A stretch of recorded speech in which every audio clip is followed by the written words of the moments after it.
Selector, drop the wickedest distortion rhythm.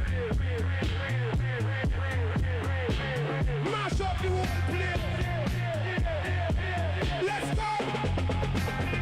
Badadum, badadum, badadum, badadum, badadum. Rock, rock.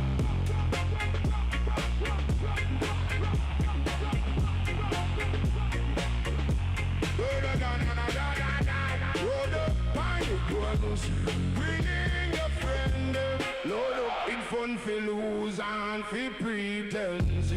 She overboard and self-assure blood fire. Oh no, me know I'm dirty wood man. Hello, hello, hello, hello man. Hello, hello, hello, hello, hello, hello, hello, hello.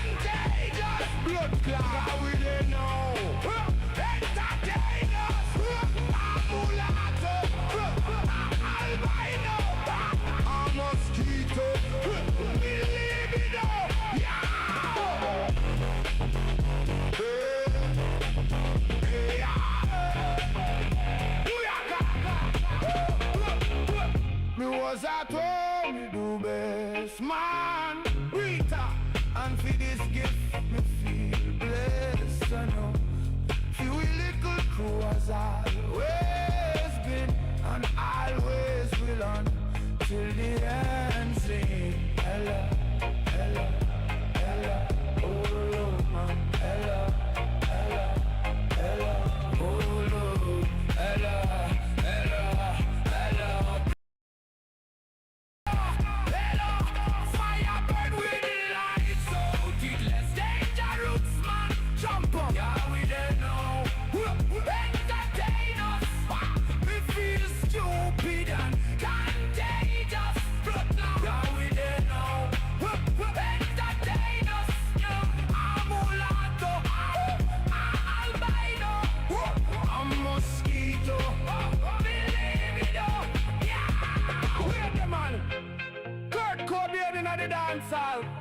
The guitar solo wicked, sound boy dead tonight.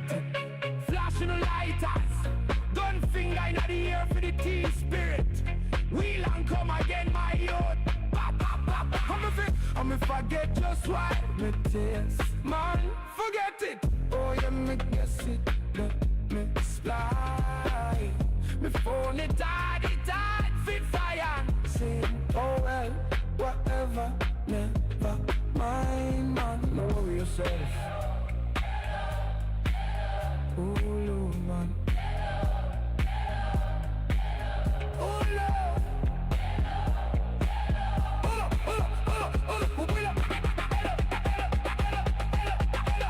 We the lights up till less dangerous, man. Wicked as hell. We didn't know.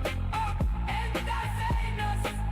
Me feel stupid and contagious. Blood fire. How we didn't know. Oh, entertain us. I'm mulato. Albino. A mosquito. Me libido.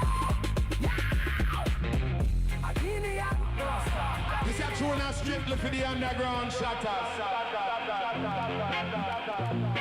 We are taking Nirvana straight to the ghettos of Kingston. No English tonight. Here are part why you're dealing. Hello, hello, oh Lord, man. Hello, hello, hello, oh Lord. Hello, hello, hello. Blood fire. Hello, hello. Fire burn with the lights out. It less dangerous, man. Jump up. Yeah, we don't know. Entertain us. We feel stupid and contagious. Blood now. Yeah, we don't know.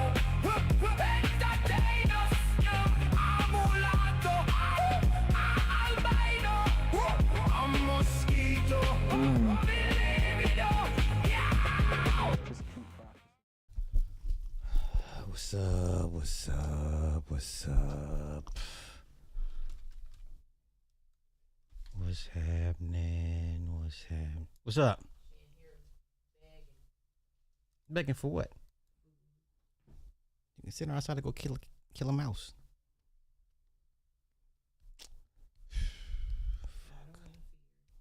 So then don't feed her. No, I'm not gonna feed her tonight. No. Okay, wait. Give her a chicken wing. Okay, give her half a chicken wing. You said it too quick. You said that way too quick. Babe, just break it off and really? She has her own food. She eats her own food. Oh, okay. Exactly, so you don't want her to eat. So he don't want you to eat. Is she in there with you? All right.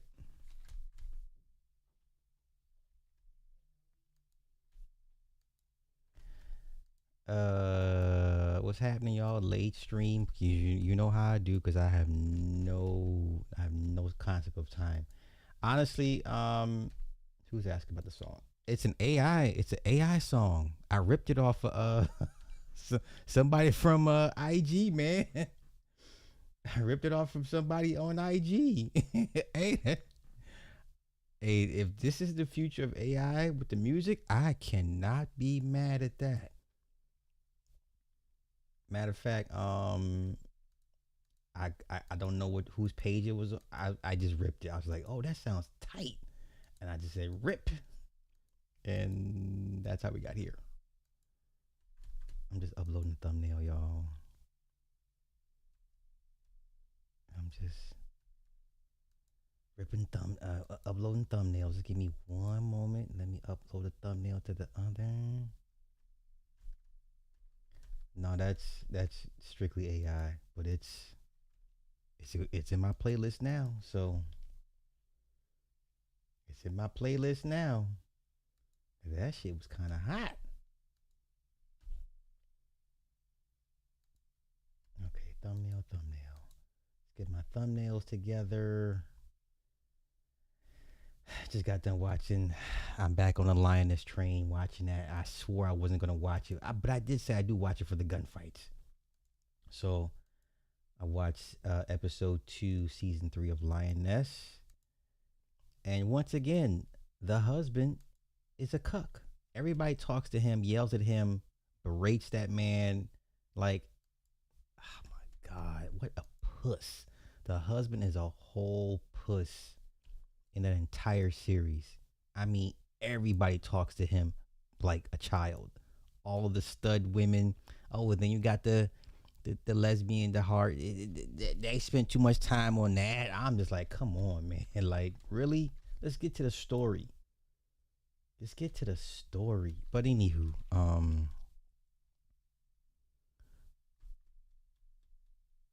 hey, we're gonna get through all this.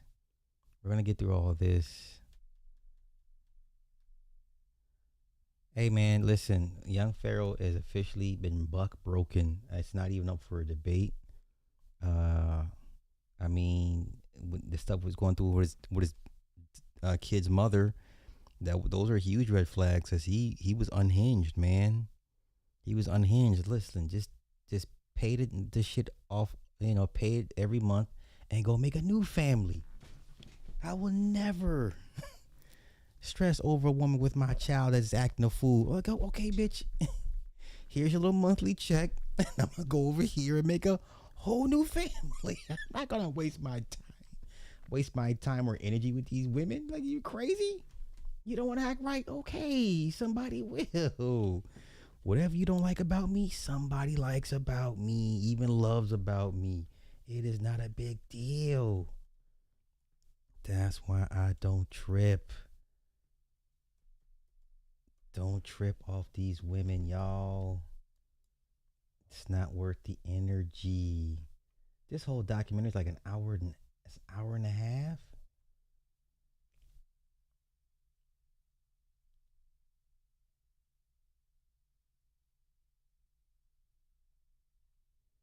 Well, I guess we're gonna go over this, man, cause homeboy said I guess the producer of this said YouTube is severely limiting the visibility of this film, because maybe it's you're promoting a child harmer. Please consider sharing for awareness and reposting the film on X here. I mean, we're gonna go over it. We're gonna go over it. But are you like, did you think this is something YouTube wants to promote? You know, like, come on, man. Like, read the room, bro. But okay, we're gonna go over it. We're gonna go over it together as a collective. But first and foremost, let's get to some Hollywood stuff. I want to do Hollywood first. Hollywood. Did anyone catch the season finale of House of Dragon? Did anybody catch the season finale of House of Dragon? So everybody that's going to die is going to die in season 4. That's going to be Ulf and the other bastard dragon rider. Rhaenyra's going to get killed by, burned by sunfire. Aegon's going to get poisoned by his own council. Season 4 is going to be epic. Season 4 is going to be epic like season 5 or 6 of Game of Thrones. It's going to be epic. We got to wait another like 2 or 3 years, but hey, it's going to be worth it. Yeah, they sure. I don't know what homeboy was thinking. Yeah. Did I hear about Disney and TikTok going to start using AI to make Disney? Yeah, they made a deal a few months prior. Yeah. Hey, once he started going through what he was going through with his baby moms, I was like, okay, like, move on, man. Cut her a check, and then just move on. Okay, here's where we're at. Hollywood numbers, domestic box office. Once again, this is domestic. Spider-Man has made $655 million domestically. That is just here in the Americas. Okay, I think it is the highest grossing, if not one of the highest grossing domestic films of all time, until Doomsday. Until Doomsday. It had a 60% drop. I'm going to say this, though. Given everything we know about the X-Men backstories and origin, I don't think this is going to be a good second or third watch. Spider-Man Brand New Day, because this is not the Gene that we all kind of grew up with. This Gene's kind of a turnoff. This Gene is like a murderer killer. And so I want to go over this real quick. I'm starting to see there's a pattern here, and I'm glad somebody else online picked up on it as well.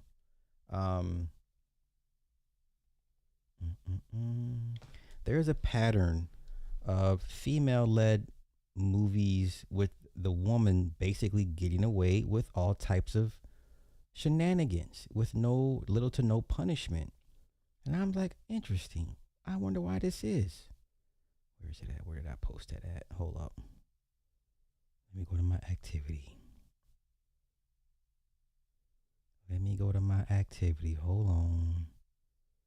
Hold on.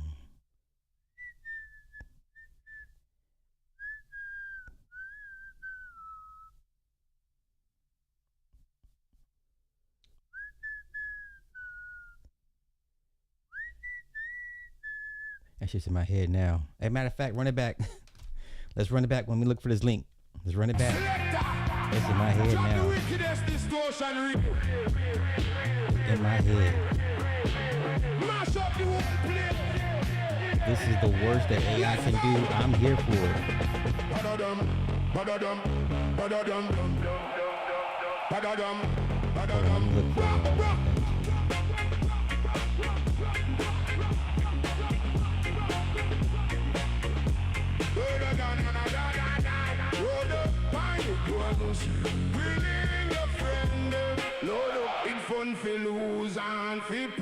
Okay, here we go.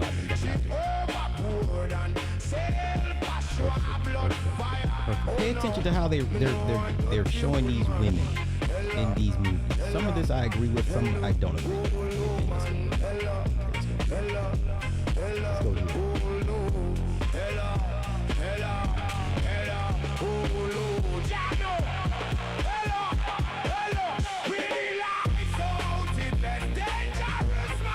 This is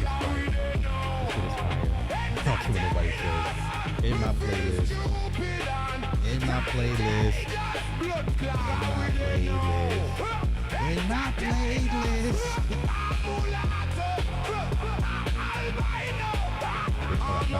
Okay, let's go here. Pay attention to this, man. Have you seen this trend? Let's go here.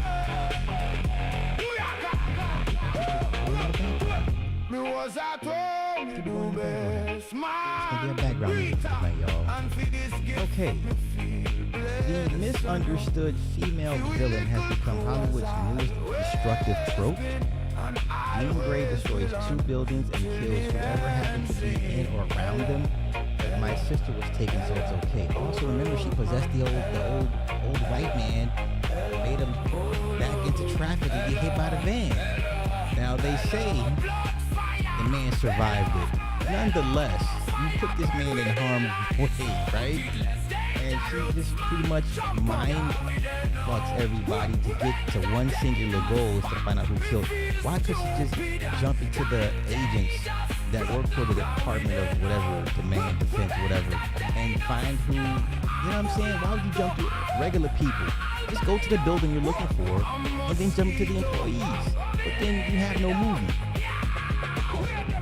you have no movie. Once again, I think Spider-Man Brand New Day is going to have, the replay value is not going to be the same because you're going to be able to pick everything wrong with that movie. It's like, that makes no sense. Why she do that? Why they do that? Right? So the whole motivation for Jean Grey, there's no redeeming qualities about this version of Jean Grey. And this is the new X-Men moving forward. You're not gonna like this. If you're an old school X-Men fan, you're not liking this shit. They're already setting up Jean as some unsympathetic. He'll use any and everybody to get one singular goal, to achieve whatever goal, and at the expense of whoever. She doesn't care. There's no remorse. She wasn't sorry. That's why I said, like, had she turned herself in or got arrested, got caught, and was held in some, underground supermax prison, then here comes the wheelchair rolling up. Then I could have overlooked all that. Because now she's about to get some training, she's about to get some structure, some discipline. No. All Jean Grey had to do is pull up in front of that building and jump into the employees and do it that way. Once again, you have no movie. Sir, this music is set low. Please do something better than complaining. I don't know what kind of phone you got. Probably got a crappy phone, probably got a crappy laptop. This music is barely playing. I tell you what, I'll turn the music down to accommodate for crappy hardware, okay? You feel better now? There you go. Feel better now? Okay. Let's continue. That chicken obsession destroys a woman's face with a brick, but it's okay because she was possessed at the time. Now we're gonna pick this part. Okay, so a lot of people got this wrong. You forget Nikki shot Bear's friend in the face. You understand? She's got 2 bodies on her, if I remember correctly. Right? Nikki killed 2 people in obsession. Remember at the 3rd act, they're both at the house, and then Bear shows up. Dude, it's $1 billion. It's real. And then she shoots him in the face. So she got 2 bodies. But a lot of people are slow. So we're going to pick this apart. But let's continue. Scarlet Witch enslaves an entire town and commits mass murder. But she's just reading. Yes, if you watch that trash Scarlet Witch series, and they're going to do a Vision quest with Vision. And I'm not going to watch that Vision quest. I'm so glad. They're finally going to shut down all those Disney Plus shows, all those crappy Marvel Disney Plus shows that regular folk are not going to watch. It's too much homework for casual fans. It's too much homework for casual fans. Before you watch Captain America Brave New World, you should have watched the Adventures of Captain Bucky. That's too much homework. You watch the Loki series. Too much homework for the average casual moviegoer. Right? So yeah, Scarlet Witch mind rape the whole freaking town, held them against their will, and recreated these fake kids that never existed, and to resurrect her dead synthoid husband. And women love this show. They love this character. Absolutely love this character. There's nothing redeeming about Scarlet Witch. They've ruined this character. There's no redeeming qualities about Scarlet Witch. None. Just talking. Okay, hold up. I got you. Hold up, bro. Hold up. Now it's I'm let's do this. Hold up. First, let me get your bitch ass up out of here. Get your bitch ass up out of here. Okay, proof be gone, bitch. Proof be gone. It's loud. I'll change it. Oh, I see why. Oh, it's loud in my my bad. I can see why it's loud in there. Whoops. Wait.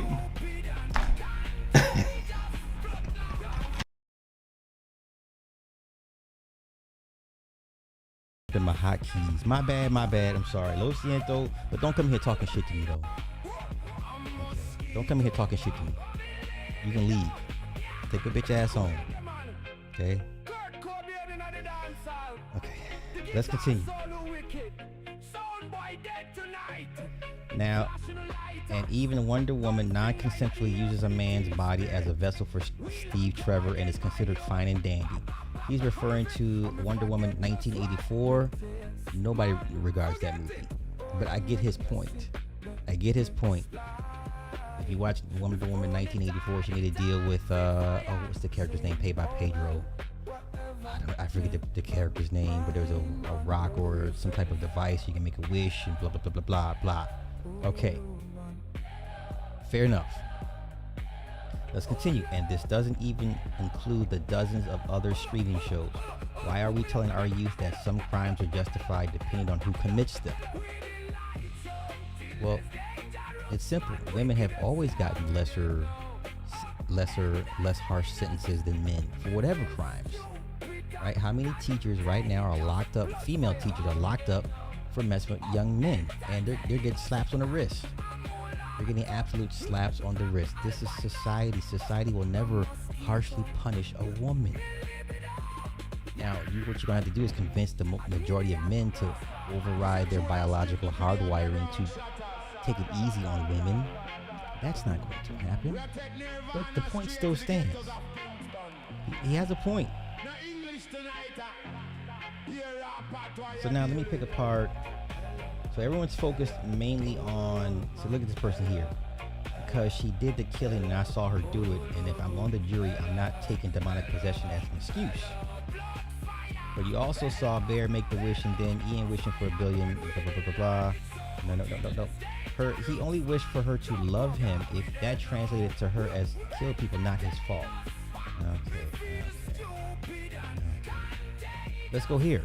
Hollywood and society always has. Which gets the laugh track? The woman who stomps on and knees a man in testicles, or a man who walks up and slaps a woman?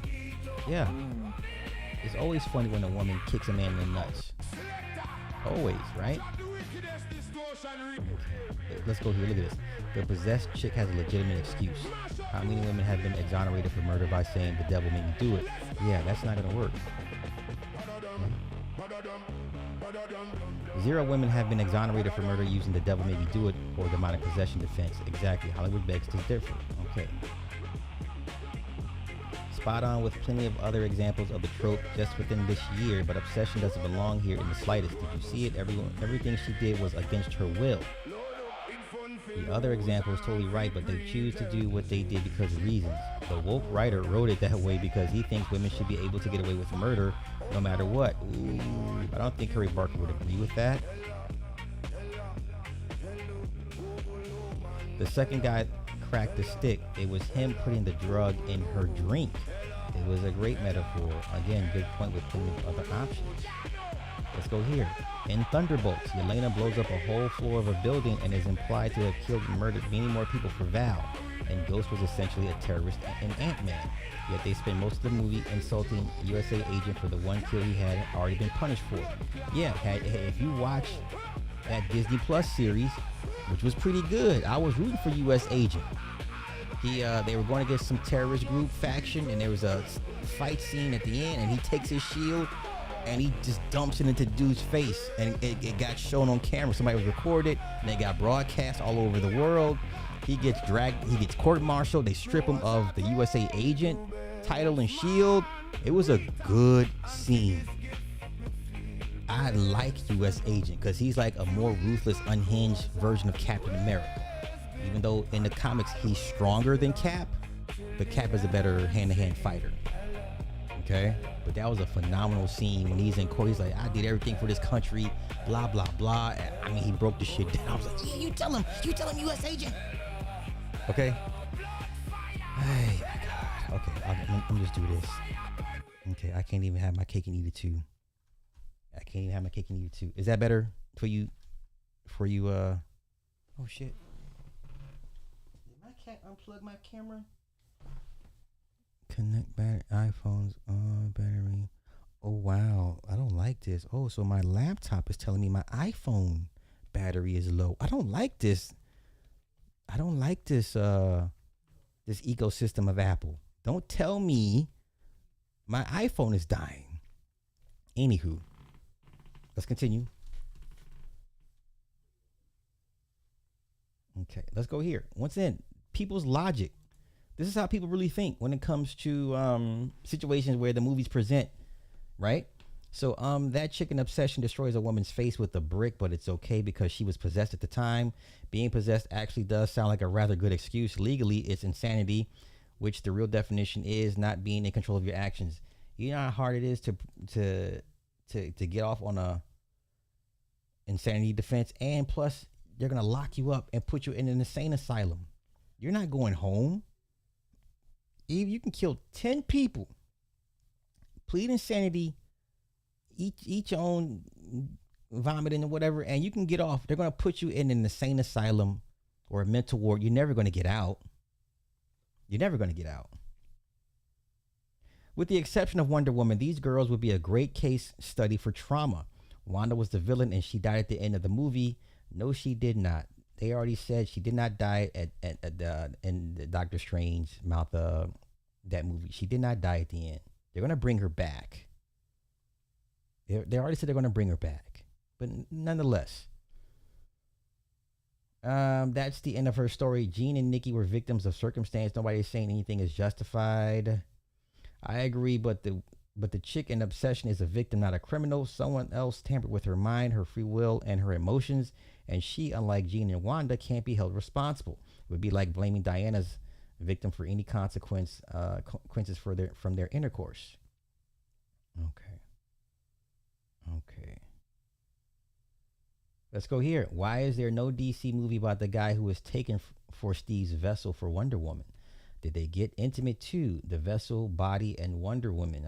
Every DC fan turns a blind eye to that plot, and yet it's the main plot of the movie too. DC fans rejected this movie, man, just because it was a bad movie altogether. But I get it. You act like women can do no wrong. This is true, so get over it, bro. Anything they do that's evil is our fault, us men. If I know why, it has something to do with their. Okay, he went Trump. Okay, he lost me on that one. In Obsession, it's not her in control of her actions. It's a twisted version taking control of Nikki, who goes on to do these things, while the real one is just prisoner in her own body. Once again, this would not fly in reality. There's a woman now on trial for murdering her 3 children. Everyone reporting on the case says she should be freed and forgiven because she had postpartum depression. How many times have you heard women give other women excuses for harming their children? And the first excuse they're always giving is postpartum depression. I don't think that's real. Sorry. I know some of you women are going to be like, no, slides through. I don't give a fuck. Your grandmama didn't drown your mama. Your mama didn't drown you. Your great-great-grandmama didn't put your great-great-grandmama, stop. It's an excuse for bad behavior. Okay. You lack control, impulse control. I don't like postpartum depression. I don't want to hear that shit. I don't. You know what it is? It's the realization that the attention no longer is on you, it's on the baby. See, when women are pregnant, the attention is on the woman. Once she gives birth, nothing else matters but the baby. And some women can't handle that. There's your postpartum in two sentences, just like that. Sorry, I mean, you're a woman. Feel free. You can disagree with me. I just don't believe that shit that y'all be telling yourselves. I just don't. I just don't. Okay. Let's see. Absolutely correct. This is retribution age for women, so we're being forced to accept that every disgusting crime they commit is somehow justified by their victimization through the ages, which is comical. Okay. Obsession is a bad example, but the others are right on. They expect us to have sympathy for a mass murdering psychopath like Scarlet Witch because she wants her imaginary children back. Ridiculous. But Nikki is a victim, and the writer-director has said she's going to jail. Well, yeah, duh. I didn't need him to tell me that. Matter of fact, the first thing I said to my wife after the movie ended, I said, oh, she's going to jail. She's going to jail. She's going to jail. You got 2 bodies on you. At least 2 bodies on you. Okay? Look at this. That's the same in real life. If your wife slaps you, she'll face no consequences. But if you do the same, it's night-night. In some countries, the felonies have different names. Okay. In general, I get to be a bad person because I had a traumatic childhood experience. Backstory needs to go to hell without delay. Okay. Okay.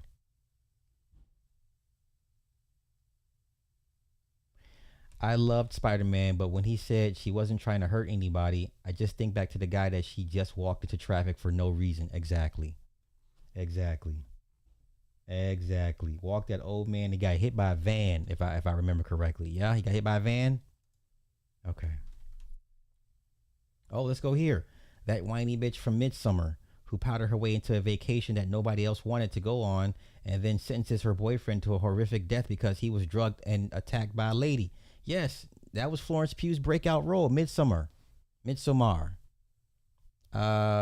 did that? The same guy that did Hereditary, right? Same director. Okay. Y'all going to hate the House of M and the Dark Phoenix arcs when they hit Wanda kills damn near a million. I read these comics, House of M. Yeah. Phoenix eats a planet of 5 billion. Both predate woke culture. By the way, yeah. Let's go here. Ever since the boomer generation decided to put the female gender on a pedestal, women have been brainwashed since the cradle to believe that they're all princesses who can never do wrong, and society encourages that destructive mindset well into their 30s and 40s. Okay.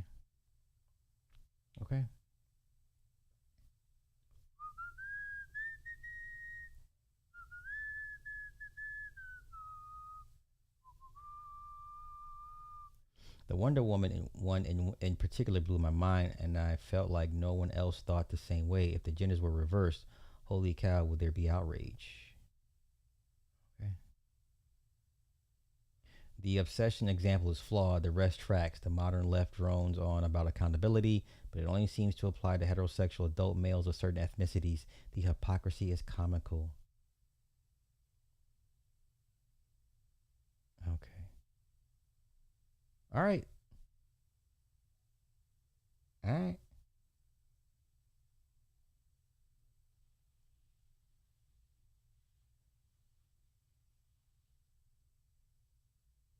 got into an argument with a few of these media literacy assholes the other day about this subject. I explained that Jean Grey was written like a sociopath in Brand New Day, but she's always been one of the most empathetic characters in comics. Yeah, exactly. She's not what we grew up with. I'm not liking this direction of the new X-Men. There's a bunch there. I mean, they're going to be mad young, super young, which I get. But if this is going to be your foundation, if you're setting up this new class of X-Men and one of them is a complete psychopath, unhinged, I'm good. No, thank you. I'm good. No, thank you. Okay. No, thank you. No, thank you. I had no desire to dive into this new X Men that they're presenting. I'm gonna, me personally, I'm gonna check out. I'm good. I'm good. I'm good. Yeah, but I wanted to go over that. I wanted to go over that.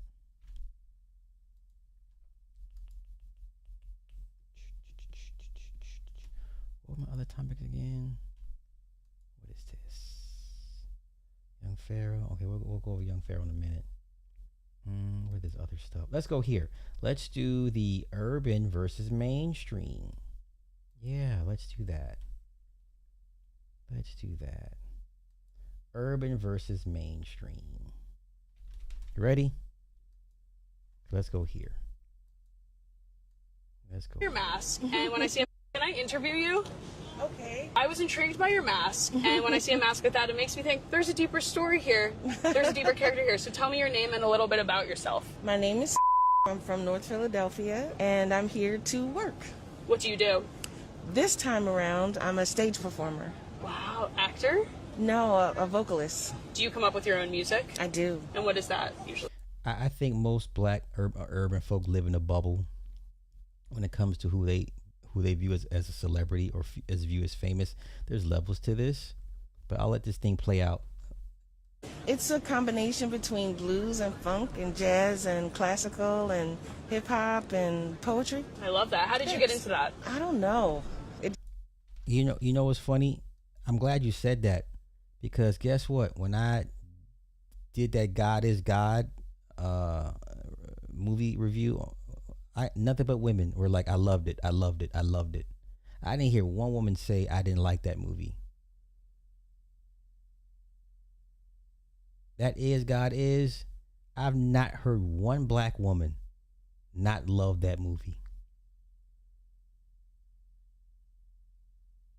But let's continue. Once again, there's a difference between urban and mainstream. Just kind of came to me, and it's been a part of my life ever since. And these are your friends? Yeah, these are my friends. How'd you guys all come together and meet each other? Well, I met this young lady through her mom. Okay. She's my assistant and wonderful. Oh, you have an assistant? I do. Are you famous? Sometimes. You're famous? Once I give Jill Scott all the credit in the world. She's extremely humble. But please, urban folk, don't think that y'all's. This is why I keep having these arguments and these discussions with y'all about urban versus mainstream. The whole 50 Cent versus Evanescence. That Evanescence album, those singles, was everywhere. How could you not give it to? That was their year. That record was everywhere. Right? Evanescence beat 50 Cent in every possible metric. Yes, it was a great hip hop album. Great. But there was something a little bit more. And that was them. That was their year. But let's continue. Sometimes that guy over there is world's extraordinary makeup artist. So how did you connect to your creativity, spiritual side and not become, another banker? Nothing else feels right. This is, you believe you were called to do this? Yep. This Would you woman say? has Yep. no I love idea that. who Could we she hear a little is. something, or the mask? Is the mask for vocal rest? It is. So Interesting. I'm talking to you, and I shouldn't Oh, be. shoot.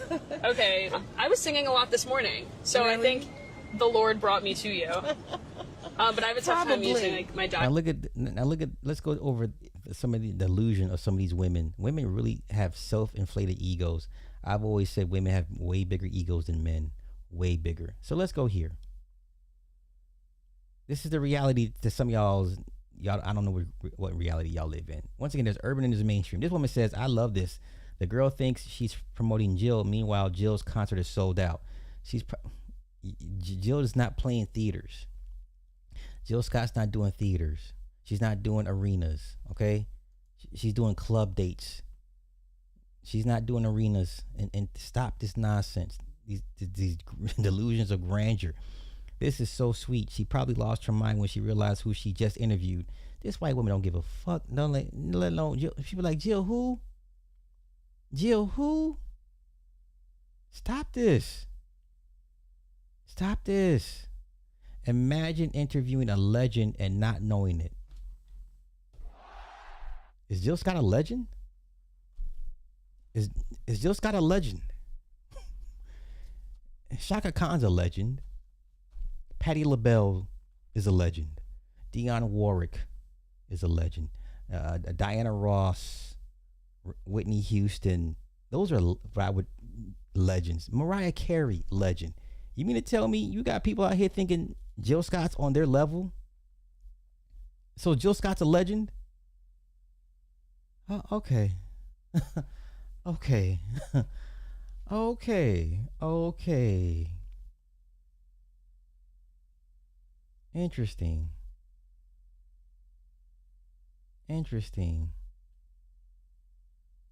Look at this.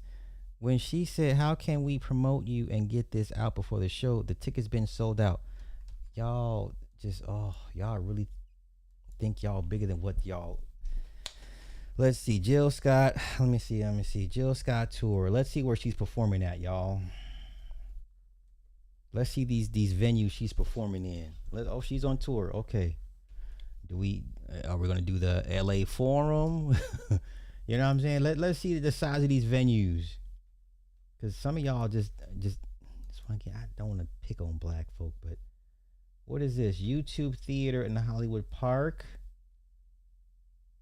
Okay, there's still tickets left. Okay.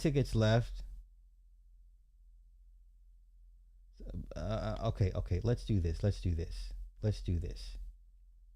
Once again, there's tickets available. She's not selling out. But she's performing. I'll give her that. Let's do this. How big is YouTube Theater? How big? I think it's a good size. How big is the YouTube Theater? YouTube Theater in California. How big is it? It seats between 3,400 and 6,000 people. Okay. Just a few miles inland from the Blue Pacific, Los Angeles' next great stage is being set. Introducing YouTube Theater. A sleek and intimate new venue capable of hosting anything. Not yet. What, sir? She could. If she were going to. Okay, I mean, God bless you, man.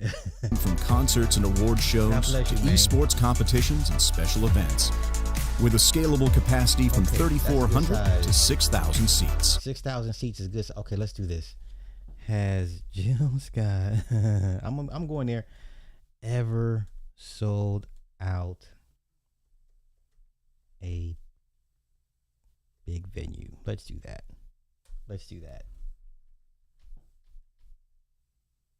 Okay.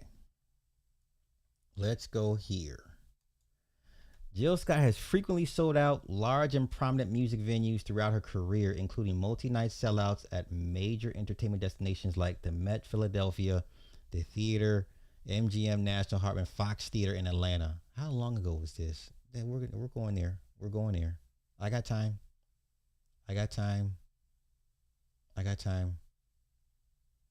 Okay, so second show after selling out here. Okay, Smart Financial Center in Sugarland. Smart Financial Center.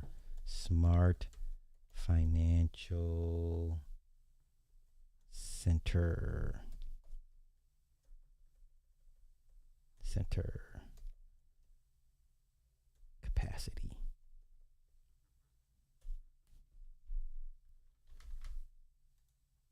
Okay, 6,400 seats.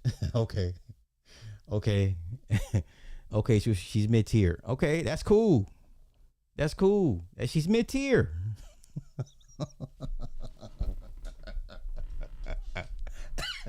You gotta know where you are in life, man. You gotta understand your station in life. You gotta understand your station in life.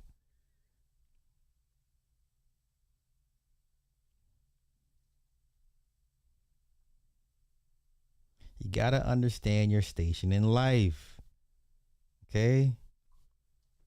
So let's go back to this, because these women really think that the rest of the world is supposed to know who the fuck Jill Scott is. Tickets are sold out. Okay, and once again, are we talking The LA Forum? No. Are we talking Madison Square Garden? No. But let's continue. Diaphragm. How do you tap into diaphragm? Oh, you learn it over time. It's Yeah. practice. Do you teach students? Sometimes. Maybe we could connect. And I think she's being genuine when she offered to help because she had no idea who this woman was. And even if it was revealed to her, there's no guarantee that she was still like, who? Oh my God, I love your music. Like, come on, stop. Or no?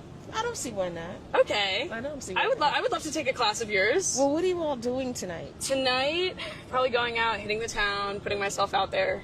Okay. What are you doing? Oh, I have a show tonight Oh. at the Met. Okay.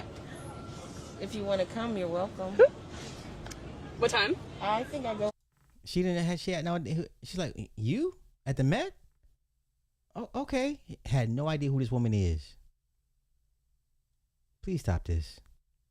Please. Once again, I give Jill Scott all the credit that she's a humble person. But don't quit expecting other people to know what you like and who you think is popular and mainstream. Please stop this nonsense. Let's go to some more of these delusional ass concerts.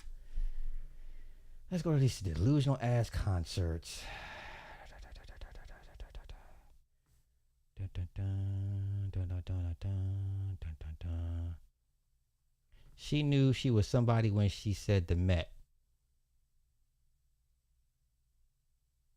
Okay.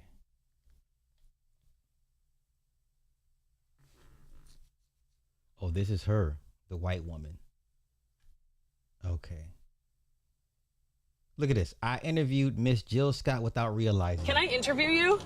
Okay. I was intrigued by your She had mask. no idea who and this when I woman see a was. mask with that, it makes me think there's a deeper story. Now everyone's dragging the white woman. Why y'all dragging? Cringe? How? Wait. I gotta jump in.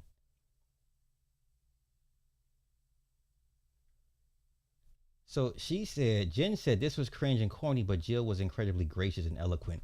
Wait, what was cringe? What exactly was cringe about this?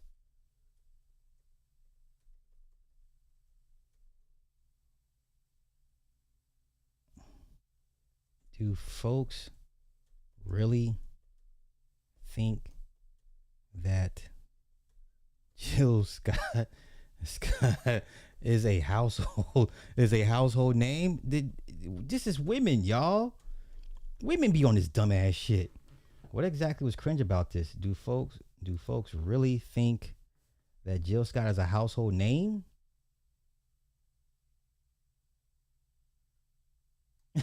I had to. Look at this. She responded, I was off from work, completely chilling. I had on a mask and told her my name was something else. I was in Rittenhouse SQ buying fresh cherries. She seemed genuinely curious because she had no idea who you were. I invited her and the crew to the show. They danced and listened wide-eyed the entire show. Yep, saw you. She still didn't know who the fuck you were. Stop doing this. She had no idea who she was even after she got tickets to the damn show. Now, I'm sure she probably went on Spotify and Amazon and looked up her catalog and whatever, but she still didn't know who the fuck you were. Stop this. How y'all mad at this white woman because she don't know y'all's urban celebrities? What?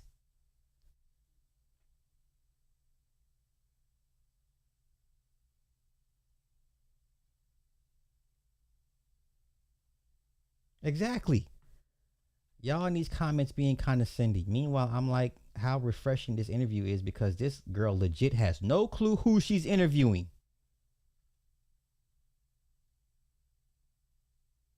I'm not going to hold you. Every artist should be interviewed more often by curious souls who don't know who they're talking to. I give Jill all the credit because I don't think most urban artists would have been able to deal with you don't know who I am. Every time how many black nigga celebs get pulled over? You don't know who I am? You don't know who I am? Google me. That's niggas be saying the dumb shit. Black folks say that dumb shit. Google me.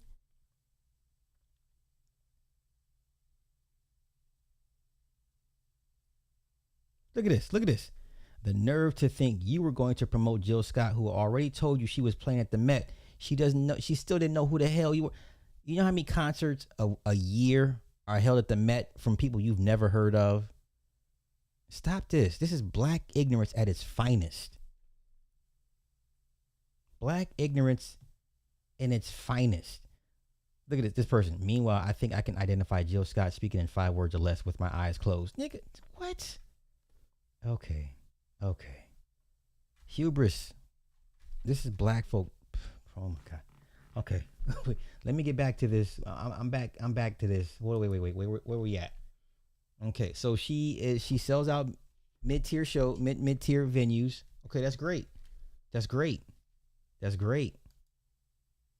But please stop. Like, y'all expect people to know Jill Scott's not a legend. Maybe she's a legend in Philly, but when I hear legend, I'm like, yeah, no. Give me that mainstream hit from Jill Scott. Go ahead. I tell you what. Here's y'all chance. Give me that mainstream hit from Jill Scott.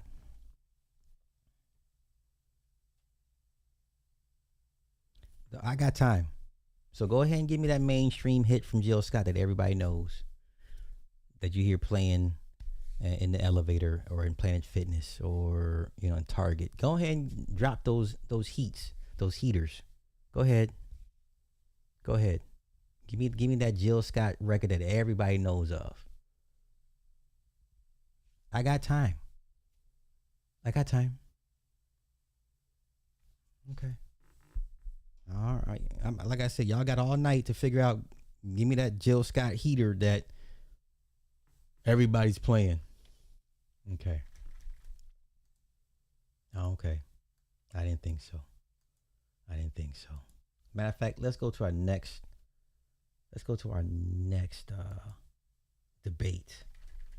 Interesting. Let's go to our next debate. Of course, I'm on Twitter.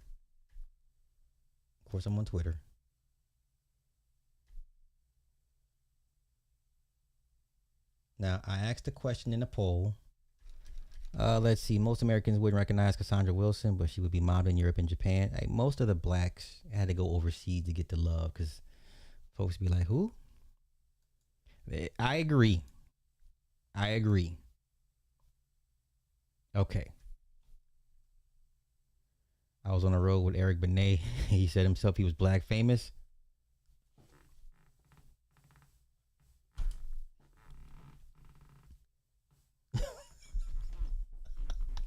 Hey man, listen. I'm just saying, I'm just laying out what it is, man. Okay, let's go here. I asked the question in the poll. Now listen to what I'm asking.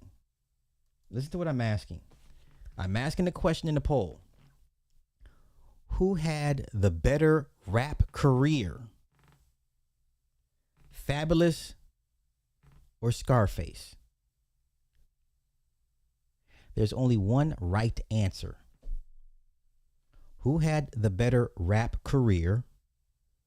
Fabolus or Scarface? There's only one right answer. So I'm on Twitter, like we all are. Let's go here. Look at this shit here. Fab versus Scarface. Who had the better career? Now, he tried to make a point here. Then pay attention to his points, and we're going to dismantle what he says.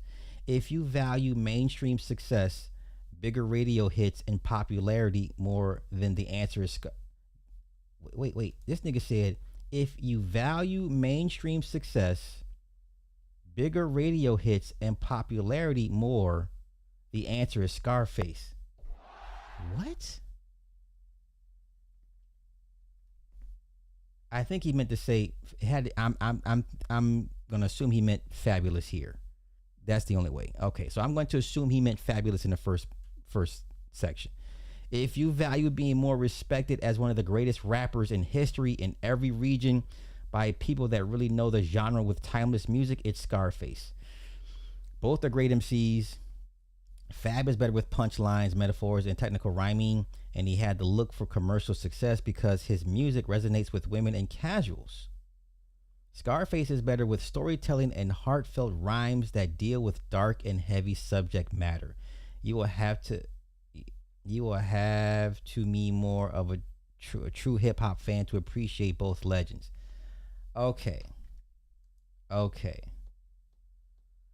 Fab is regarded as top 3, top 5 punchline rappers of all time. Cassidy, Fabolus, Floyd Banks.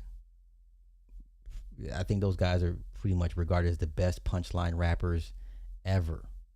Okay. Scarface, as far as MC ranking, top 15, maybe top 20. I don't know.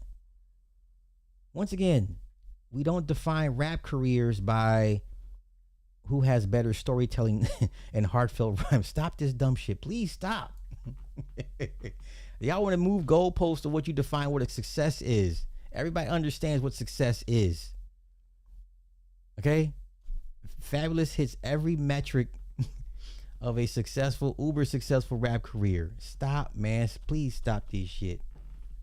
Didn't we talk about Scarface before? Who did I put against Scarface a couple months ago? I said who had a better career than Scarface. Y'all be hyping Scarface way too much. Y'all be hyping Scarface way too much.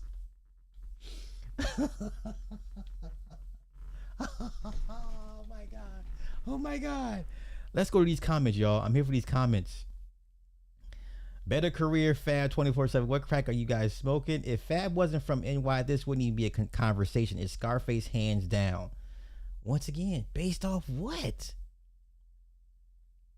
Fab nice, but he ain't even close to Scarface. They disrespectful for even asking the question. Scarface one of the goats of the rap game. Scarface, and it's not close, just listen to the catalogs. Is this a rage bait? Fab can't spell face bump. I can't take y'all serious, man. And so let's disregard the metrics for what a great hip hop career is. Where is it at? So let's forget all that. Disregard the metrics that, right? When it comes to y'all's favorites, some of y'all will use the numbers game. And then sometimes, depending on who you like, you'll disregard the numbers game. When I sit here and say that the Black Eyed Peas are the greatest hip hop group in hip hop ever, they hit every metric. And every metric they hit, they crush it. Far more than your favorites. What are we talking about, man? Why aren't the Black Eyed Peas considered to be the greatest hip hop group in hip hop? Why aren't they? Why not? Why not? They hit every metric. Every metric. Every metric. No one's ever listened to the Black Eyed Peas doing a drive-by. Okay? They don't reduce the IQ levels, and they don't kill brain cells with their music. Right? Imagine, thank you for the 5. I don't think people understood the question.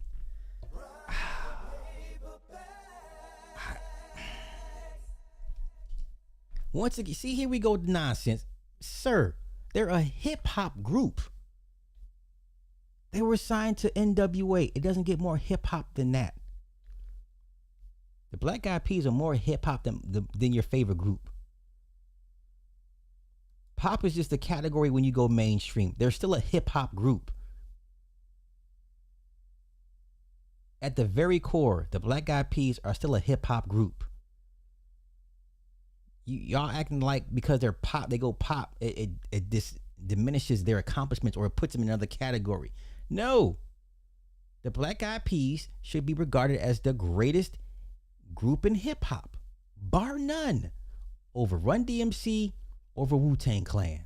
And the only reason I even give Wu-Tang Clan a nod is because of what they did business wise, having 9 guys with 9 goddamn separate contracts. That was unheard of business wise. But everything else, Black Eyed Peas whoops everybody's asses, even Outkast. Even Outkast.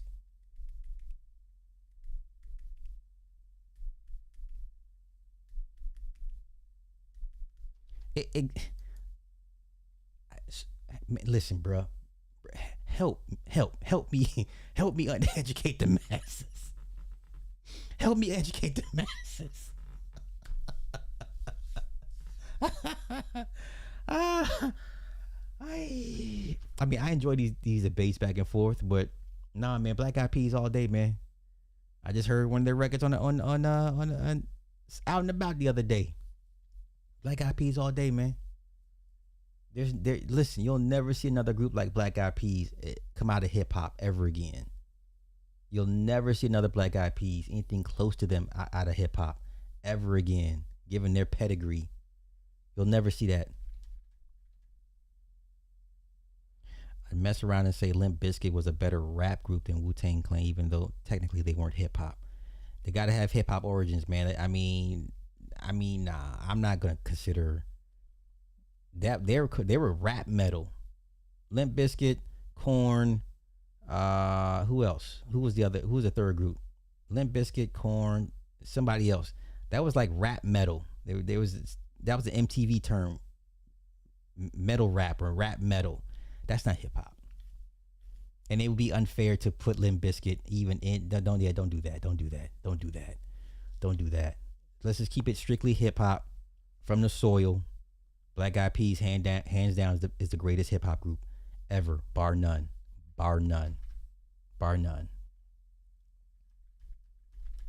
I am not biased. Listen.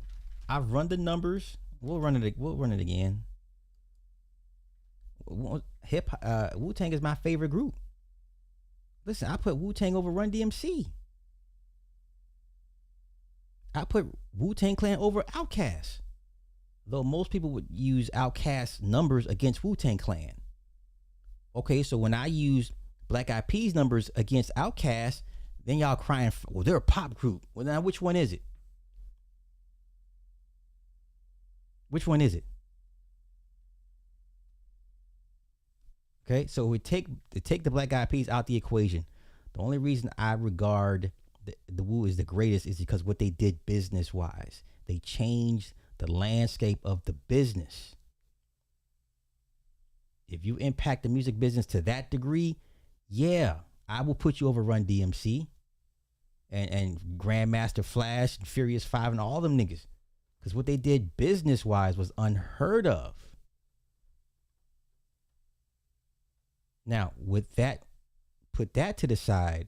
If we're going to go just strictly off success, metric success, Black Eyed Peas demolishes everybody. They demolish everybody. There's nobody close to them. Nobody. What? Okay. That's okay. Okay. Okay. All right. Let's y'all want to do this? Let's do this. Let's do this. Let's do this. Okay. So now we're using diamond albums as our metric as well. That's fair. Fine. That's cool. That's cool. Okay. Okay. Let's do. Let me see.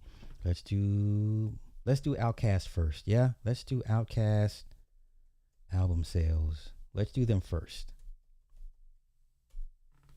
Let's do Outkast first. Okay, Outkast. Let's do them first. Yeah. That's pretty much everybody's go-to for favorite groups. All right.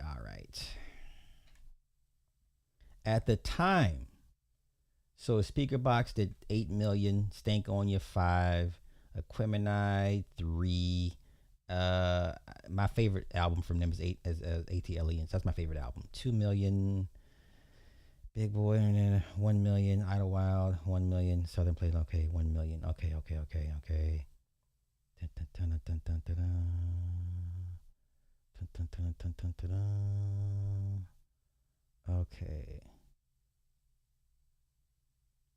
This was updated February 20, 2024. Is that going to be a problem, or you want something from 2026? We can do that. That's fine. Okay, Speaker Box Love Below in 03 certified 13 times platinum, making it the best-selling rap album of all time in the U.S. But it was a double album. It was a double album. Some people call that cheating.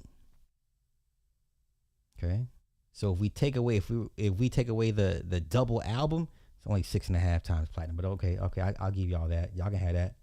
Y'all can have that. Quibbenai 2 platinum, ATLians platinum, Stink on ya 4 times platinum. Cool. Great. That's great.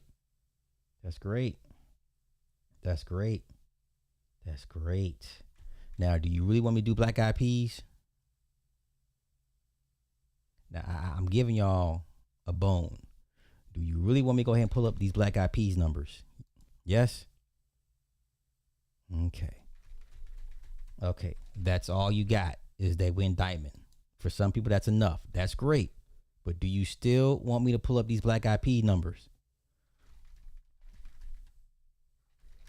Listen, but Biggie went diamond. Is he the best MC? That's why I don't like the diamond talk, because you can pick and choose when they're diamond. Eminem's diamond. Is he the best MC? Tupac's diamond. Is he the best MC? You see what I'm saying? That's why I don't like I don't like the diamond talk. That's why I don't like the diamond talk. But I hear you. But once again, do you want me to pull up these Black Eyed Peas numbers? Yes or no? I'm trying to give y'all a bone. Okay.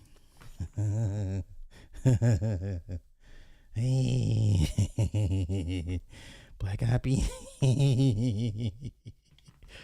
Oh Lord.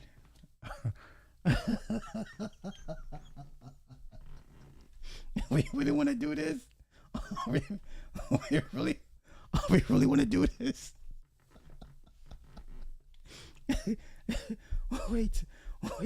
Y'all really want to put Outkast up against the Black Eyed Peas? Do you really want to put? Okay, sir. That's they got 3 albums. I'll throw the Fugees in there.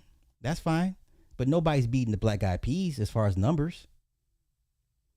The Fugees. Did you buy that first Fugees album? No, you didn't. Can you name me the single off the Fugees' first album? This is how some of y'all stands. Y'all Fuji stands. So where you at? Don't cheat. Give me the first single off the first Fugees album. Nigga, you can't name it because you didn't buy it. I can tell you what it is right now off the strength. The Vocab was the first single off the first Fugees album. I'm not a Fuji stan. You niggas just looking for anything to debunk my arguments. Well, the score. You're a stan. You're not a fan. But I'll do their numbers. I got you.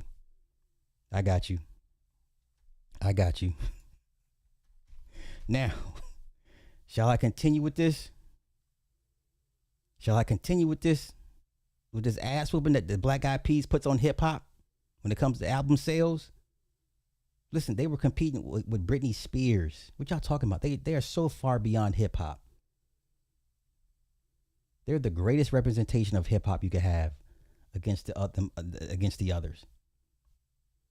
Right? Who came that year? And, oh my God. So let's do this. Oh, wait.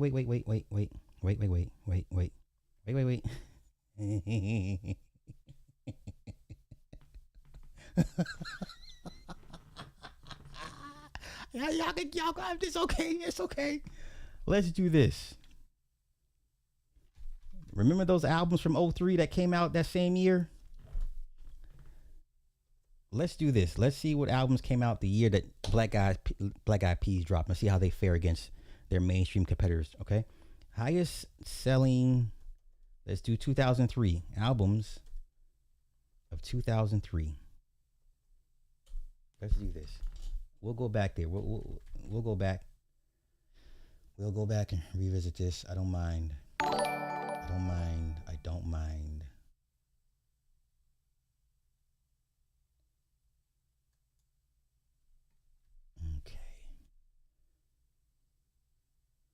Now this is who the Black Eyed Peas were competing against. Okay, these are first week sales. competing against Shania Twain. You had the 8 Mile soundtrack, Nora Jones, the Dixie Chicks, 50 Cent, R. Kelly's Chocolate Factory, Linkin Park, Godsmack, Kelly Clarkson, Madonna, Marilyn Manson, Stained, oh my God, Metallica, Saint Anger, Luther's best-selling album ever, Dance with My Father, Monica Beyonce, oh, this was prime Beyonce,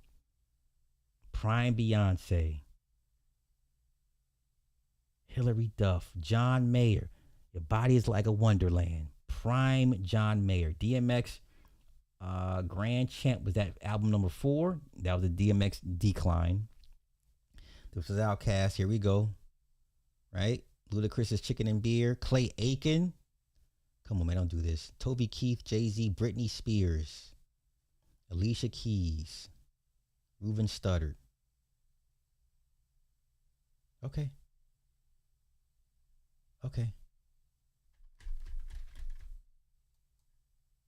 Let me find it.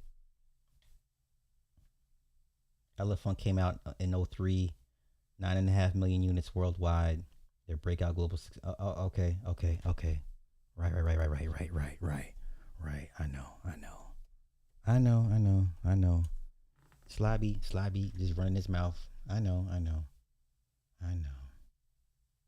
Slabby running his mouth. I know.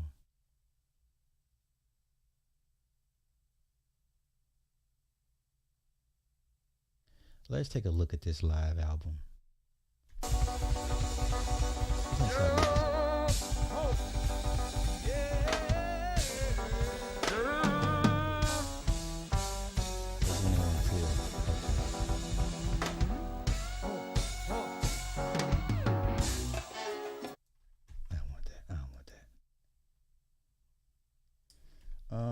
Let's do this. Album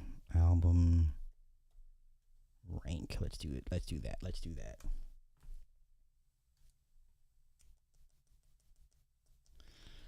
Okay. Released June 24, 2003. Peaked at number 14 on the US Billboard 200. 9 million copies worldwide. Oh my God, Where's the Love? Let's Get It Started. Oh my God. Oh. No. We'll keep it going. Okay, so now what came out in 2005? Okay. Monkey Business did 11 million worldwide. Okay, Monkey Business. So what came out in 2005? Let's go take a look.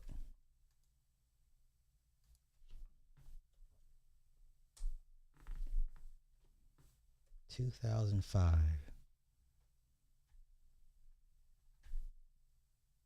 Oh boy. Okay. Tupac posthumous albums, Eminem, Green Day. Jeez. The Game, Kenny Chesney, Three Doors Down.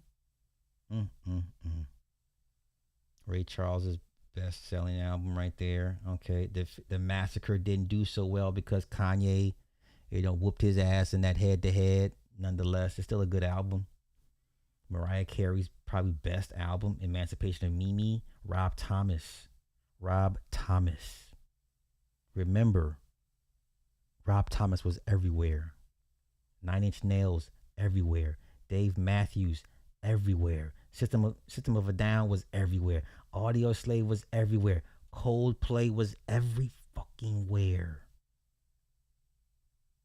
Faith Hill was everywhere. Hilary Duff, everywhere. What y'all talking about, man?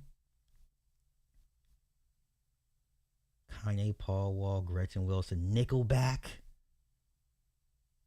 When Nickelback was Nickelback. Madonna. Come on, let's not do this, y'all. Come on. I know, but I got time. I don't mind doing this. Okay. Let's see. In 2009. They're still going strong. Everyone else is pretty much falling off, right? As far as hip hop, yeah? Okay, 2009. 2009.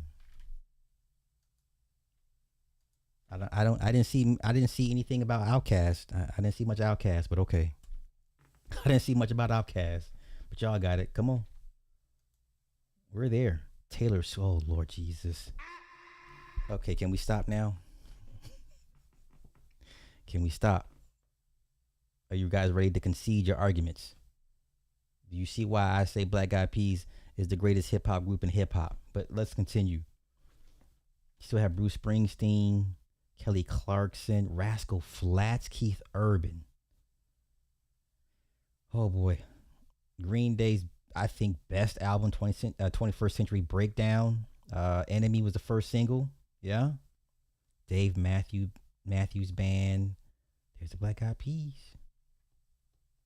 Still putting in work. Jonas Brothers. Daughtry. Remember Chris Daughtry from not America's Got Talent, was that show, Simon Cowell. Yeah, Chris Daughtry. Right? He was country. Demi Lovato, when Demi Lovato was Demi Lovato. Reba McEntire, Kobe Calais, remember her? She was dope. Pearl Jam, Jeezy Pete's. Barbara Streisand, Michael Bublé. Right? Michael Bublé. Because you know black folk listen to Michael Bublé. I'm trolling. No, you don't, but let's continue. Some of you do, but not all of them. Okay. Michael Jackson, This Is It. Carrie Underwood, Jeezy Pete's. John Mayer again. Susan Boyle, she was from the UK Idol show. Yeah, Britain's Got Talent. She dropped an album. Right? Let's keep it going. I don't see no Outkast. Let's go to 2010. Let's go to 2010. I didn't see. What Black Eyed Peas song is considered hip hop?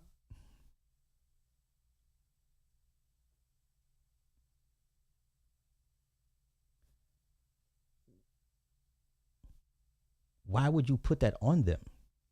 They're a hip hop group. They make music for the world. Why would you put...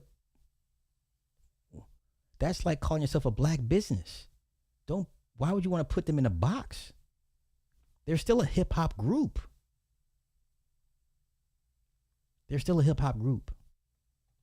So once again, that sounds like moving the goalpost.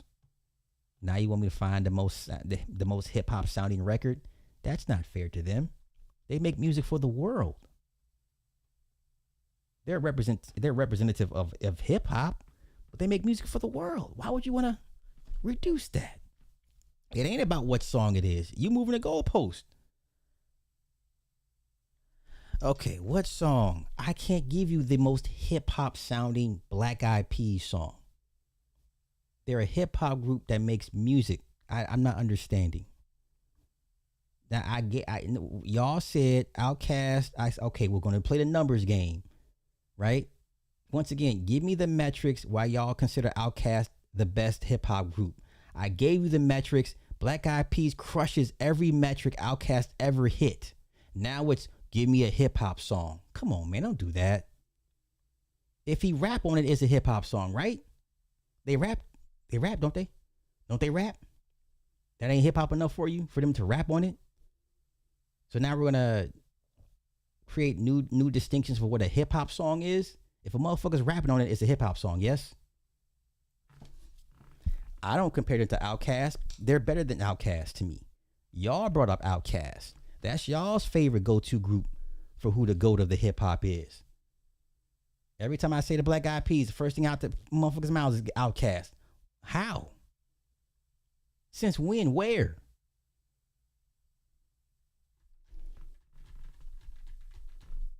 Let's go. Let's keep it going. Let's keep it going. What year were we up to? 2010. 2010. I'm not here to tell you what you I'm just giving you my metrics, why I believe why I believe.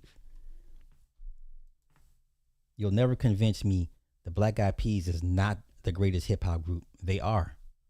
They do everything better than everybody. So why are they not considered the best?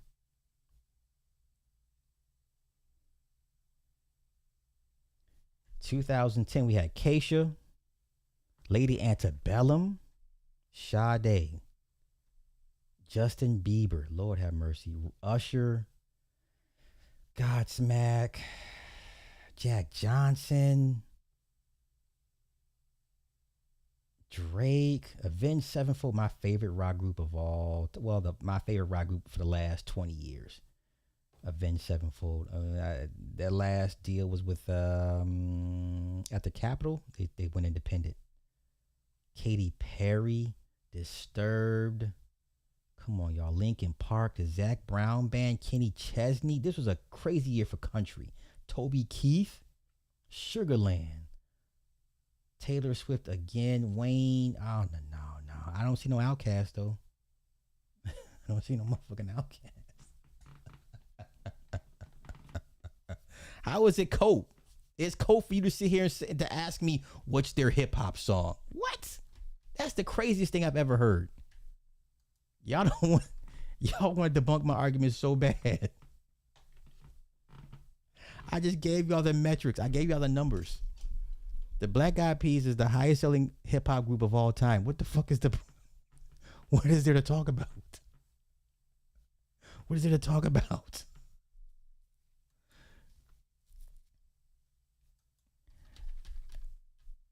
Yeah, this man, gave y'all a flute album that y'all didn't go buy. Man, y'all better, you know what? Thank you, brother. I appreciate that. Thank you. Yeah, hold up.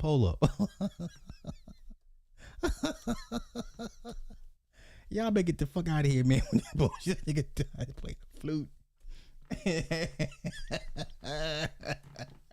Get out of here. Man, y'all gonna miss me with this.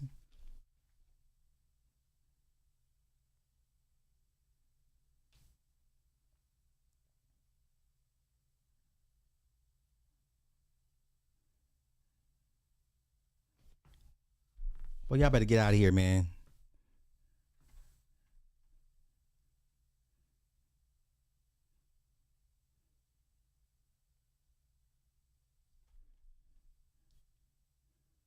Did y'all go buy this album? No, you didn't.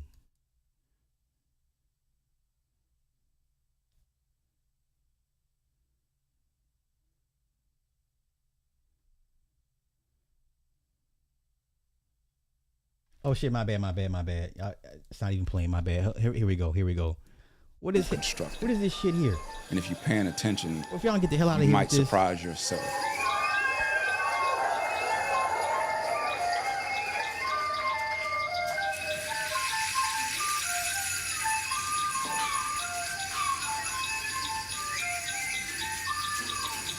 This is what y'all boy been reduced down to, playing the damn flute. Well, if y'all don't get the hell out of here.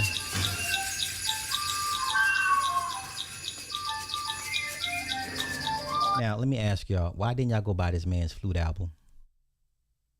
It's a fair question. How come y'all didn't go buy this man's album? Give me the name of the first single off this album.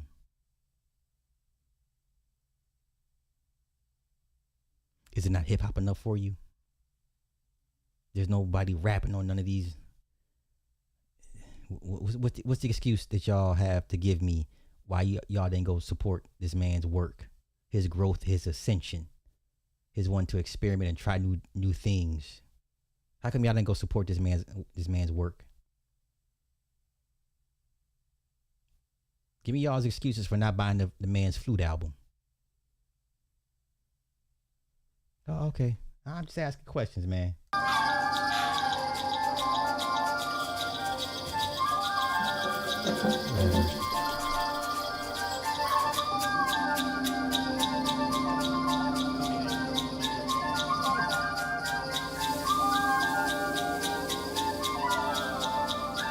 How come y'all ain't go?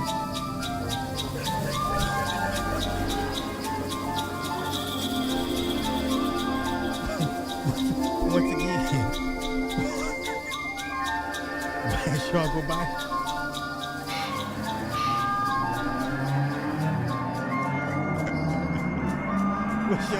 What's y'all's excuse again? What is this?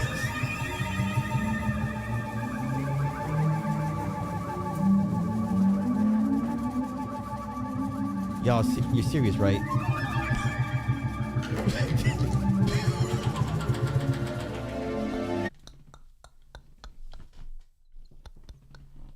If y'all get the fuck out of here with this, if y'all get the hell out of hey.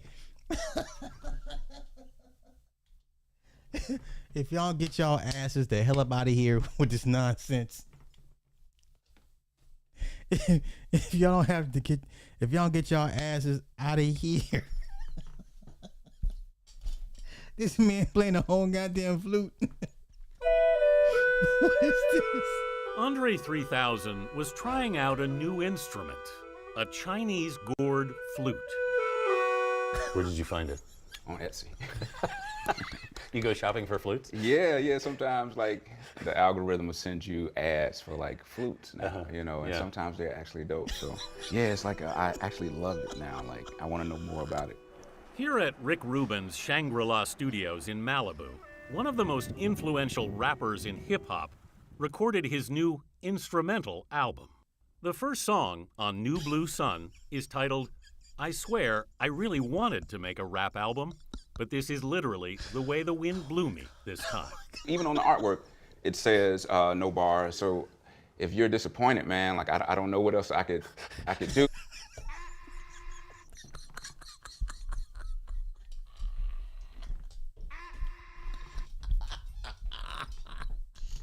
Y'all better leave me alone, man. Y'all look crazy to me right now. We have been waiting 17 years for this mother to release a new album. And it's all flute? Many were, to say the least, surprised. I don't like that people are upset a little bit about it. What do you think they're upset about? If I were waiting for a thing for 17 years, a certain thing that I'm looking for, Yeah. and something else shows up, I would probably be upset too. This is how you know the white people are winning. Y'all done turned Andre 3000 into Jethro Tull. To be a rapper, you got to be rapping. Yeah. I haven't been rapping. Like, I don't hang around the studio. I don't sit and try to rap every day. Like, when I was younger, and that's all I did. I miss those times a lot, but it's like life changes, life moves on. Almost every moment we weren't talking, Andre was playing the flute. This was actually your first flute? Yeah, this was the first one, Guillermo. He has a collection of some 30 woodwinds now. I would imagine now it's hard to take a walk without one. It is. I mean, I've gotten so used to it. I kind of have a muscle memory of holding it. So when I don't have it, like I'm trying to find something to do with my hands, and I end up putting them in my pockets, you know. You also get to travel with your own soundtrack. Yes, exactly. That's, yeah. Like when I'm walking with people, that's what they say, like, oh man, I feel like I'm in my own movie. Like, nice. What did you like in the sound? There was a humanness, there was an immediacy. Andre's quick to remind you he's not a trained musician. Like, I don't even know what notes I'm playing. So every This man just sat here and told y'all, played in y'all face, and said, I don't even know what notes I'm playing.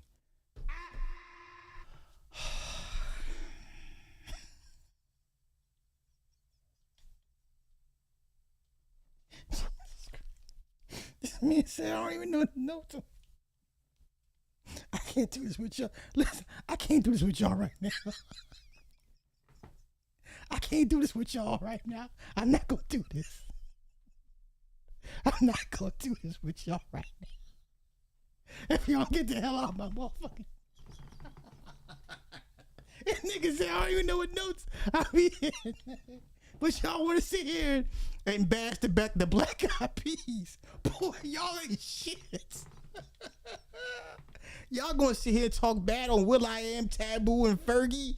And this is what your man's out here giving y'all. move for me is Oh new, my God. which is kind of crazy, but it feels great to do it because Oh my when you God. find things, you're like, oh, it's like a reward for searching. Oh But you my have a history of God. kind of finding your own way with instruments. Yeah, I think that's a hip hop thing, to be honest, because hip hop, you immediately, take something in and put it back out. Andre Benjamin helped create the Southern hip hop scene after he met Antoine Patton Lord in have high mercy. school in East Point, Georgia. As Andre 3000 and Big Boy, they became Outkast, the biggest crossover rap group in history. Their 2003 The biggest crossover group, that's debatable because I just gave y'all the numbers and the numbers said that's a lie. That's a lie. But let's continue. Let's continue. Album Speakerbox, The Love Below, won the Grammy for Album of the Year and is now the best-selling hip-hop album of all time. But as hip-hop marked its 50th anniversary this year, Andre turned down every invitation to celebrate. You didn't feel the urge or desire to... Nah, no, I didn't. Yeah. Like I don't necessarily like looking back, and I wouldn't want to be in a place where I'm doing it on some just because I'm trying to meet an expectation. Like, Right. Okay, so here's my thing. I'm all for artists evolving. I want artists to evolve. The problem with urban artists is they get shamed into not evolving. White artists are allowed to grow, and their audiences would usually grow with them, but black urban artists are not allowed to grow or don't get too far ahead. You know, like, and a lot of these guys, when they first get their first deal, they're on the stoop in the mama's basement, and living on the streets, right? And then that first tour, and they go see the world. They try different cuisines, different cultures, different dialects, different forms of music, and they come back and want to share and put all this into the second album and give it to their audience. And what the black audience do? What the fuck is this? I don't want this. I didn't ask for this. But yeah, but I traveled. I seen different things, and I want to share what I've experienced with you guys. Yeah, we don't want that. We don't want your share these new experiences. No, give us that old shit. Black artists are not allowed to grow. They're not allowed to grow. Okay? But this flute thing though. I didn't get into Outkast for that, you know. Yeah. We were just kids, like, trying to see how far we could take it. You went a lot further than a lot of people thought. Yeah. When people ask me about, like, a rap album, man, I would love a rap album. I'm with you. Yeah.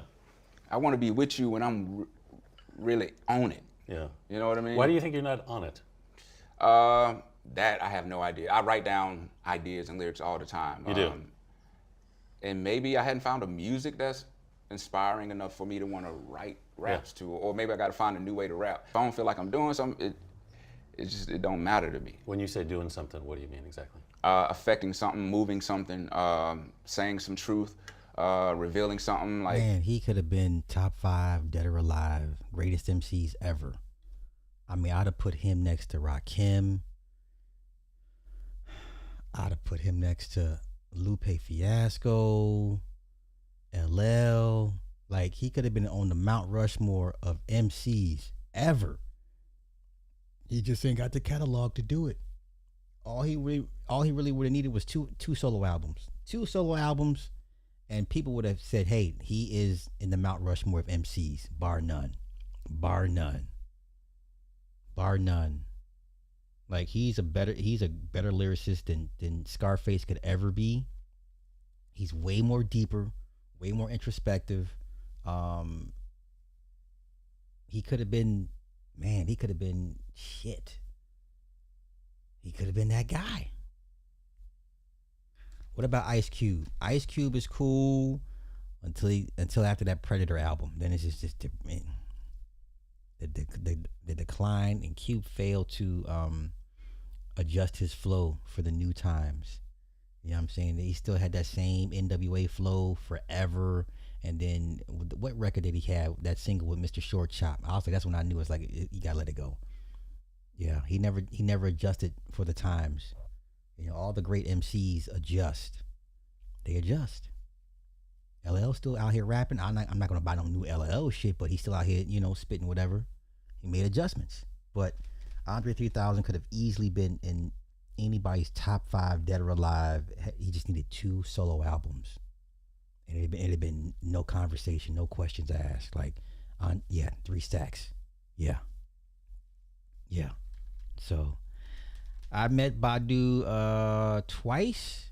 I used to be in this is way before they called it Stankonia, when I used to live in Atlanta. I met all these guys. Matter of fact, Big Boy's personal assistant, Shay, she's a good friend of mine, and I met all the Outcasts. I mean, living in Atlanta, you see them all the time. You know, Rico and all those guys. Jarvis Blackshear, their engineer. He got a Grammy for what album did he work on? He was their engineer. I think it was for either AT Aliens or the album after that one. But I mean, all those guys. You meet everybody. I mean, it's just out there. Was somewhere out in Decatur, out there in the sticks, man. I couldn't remember how to get out there. If you ask me. So, but yikes. I mean, hey, I'm all for personal growth and ascension, and sometimes you outgrow people, and he clearly has outgrown hip hop. And I've said till I'm blue in the face, hip hop is for children. Hip hop is Peter Pan. Hip hop is for children, and he got it. He understood it. I get it. I'm happy for him. Did I meet Lil Jon and Ying Yang Twins? Nope. I met Sierra before she was Sierra. When Sierra was first signed to Jazzy Faye, I remember we was at the studio, and Jazzy Faye's always been a fat dude.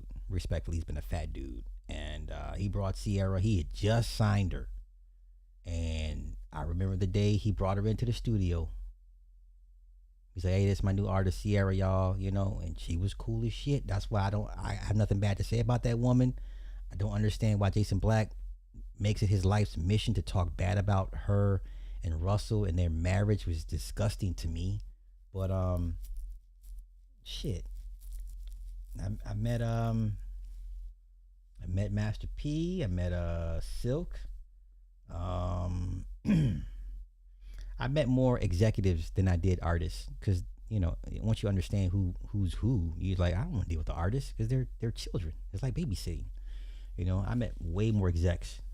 Clive, when Wyclef that first album, we were at a hotel in LA, and I met Clive.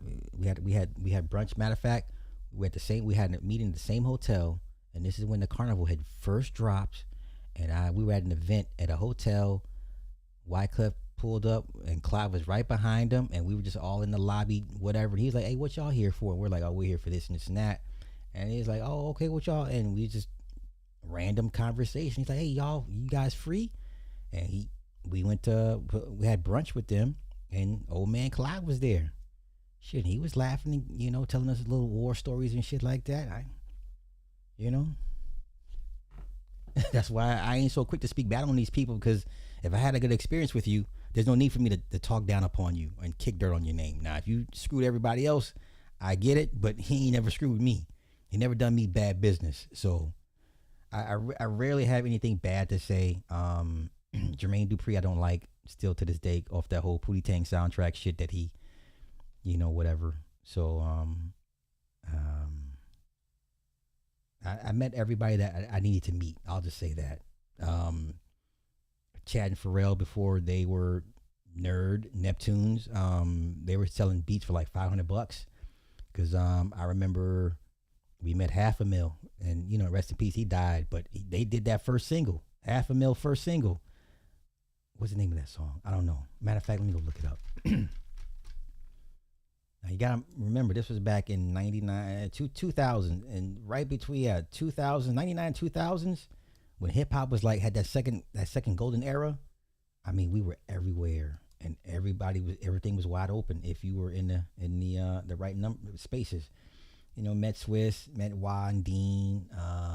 What's the sister name? I fell in love with that woman. That woman's Siobhan. That's her name, Siobhan, the sister. Yeah, I used to stalk her. I used to stalk Siobhan. And they was like, "Yo, our brothers, and they were street niggas." I was like, I don't care. I love her. Yeah, this was Half a Mil. They did his first single. He died though a couple years after, but this was back before Neptunes was a thing, man. Yeah. Matter of fact, they did that first single, shot the video, and what is that first? Is this? That's not it. That's not it. I'll know it if I see the name of it. But yeah, they did his lead single, man. Damn it, I forget the name of that record.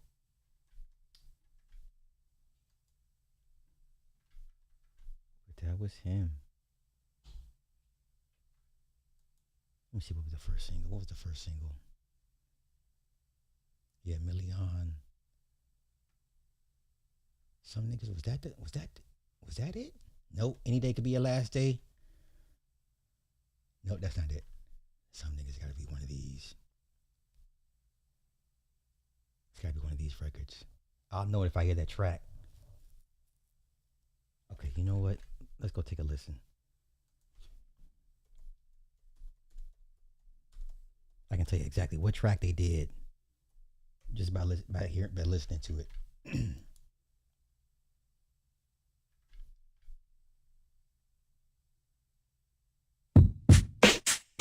No, that's not it. Some niggas is bitch. Nope, that's not it. That's not it. Okay, what's the next single? That's not it. I'll know when I hear it. Thug Ones? It might be Thug Ones. Might be Thug Ones.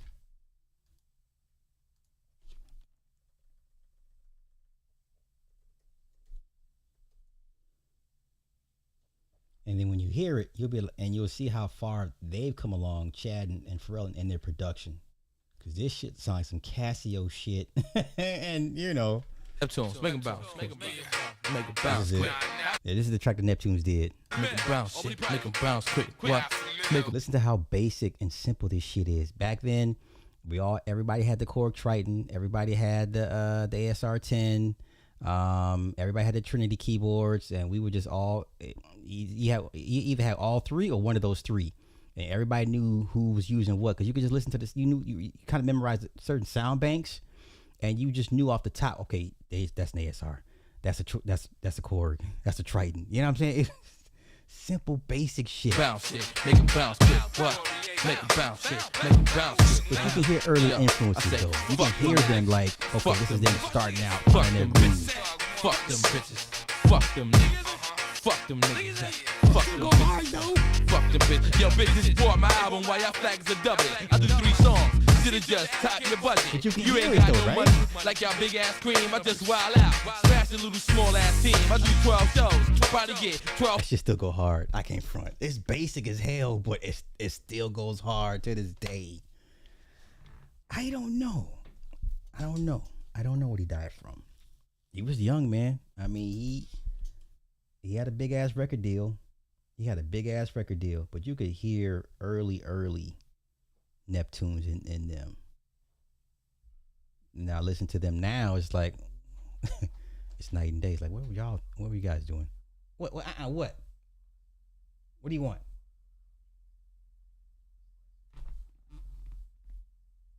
You gonna act right? Fuck what I'm talking about. Get up there. No, yes? Okay. Why do you not have... No, she all right. I'll kick her out if she gets out of hand. All right, good night. Okay, so you can hear early. I mean, this is still a hard ass track, but this is some old shit. $500. They did this for $500. Ran for a song, 100,000 leaks that I made off the books, yo, right on the street. Put your money up, get you on a bet or what? I'm on a little label, probably got more than the label. I floss now, you can catch me on cable. Shoo, hey, it still go hard though. It still go hard.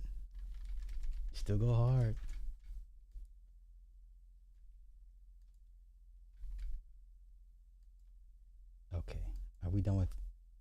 Are we done with? I think we're done with the hip hop part of this show. Okay, let's go to Young Pharaoh, y'all. Jeezy Pete, Young Pharaoh.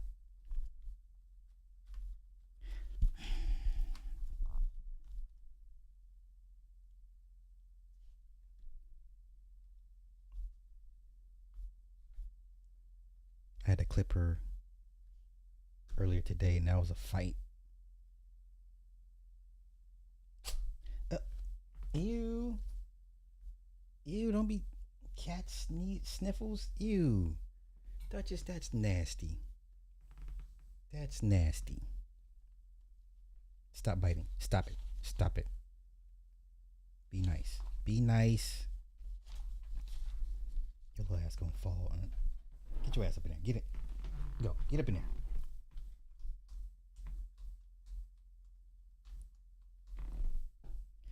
Sorry, y'all. She wants some camera time. Okay. Let's get to young Pharaoh, man. That's this is bad news. Let me go to TikTok.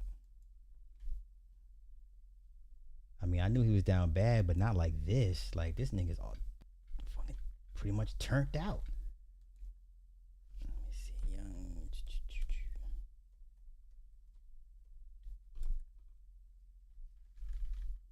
Okay, so which one is it?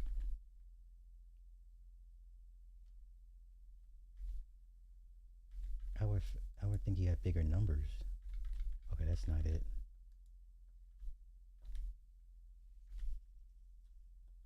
That can't be it.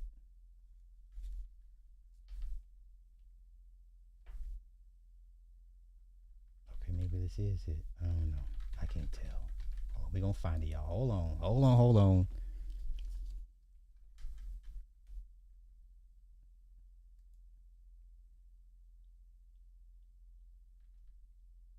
Oh, this is it. Okay, let's go. I found it. Let's go. Y'all pray for this young man. Let's go. Peace, family. It's your boy Young Pharaoh, aka Lil Feed, the Holy Ghost, and this is serious. Seriously, I'm out at Chipotle right now with them stingers on. Swag, brother. It is what it is. I'm in Detroit. What's up? I'm getting ready to go back to the crib, stream on Star Wars Battlefront 2. If you stream on Star Wars Battlefront 2, pop on, and pop off. Because that's what's about to happen. And with that being said, I see y'all there. Love y'all. Appreciate y'all. It's the Holy Ghost. Pharaoh. What the hell? Rest in peace, Pharaoh. The original awareness king would never do this in any capacity for any reason. Damn, they got him. This got to be AI. I can't listen to her, take him seriously anymore. Hey, man. I mean,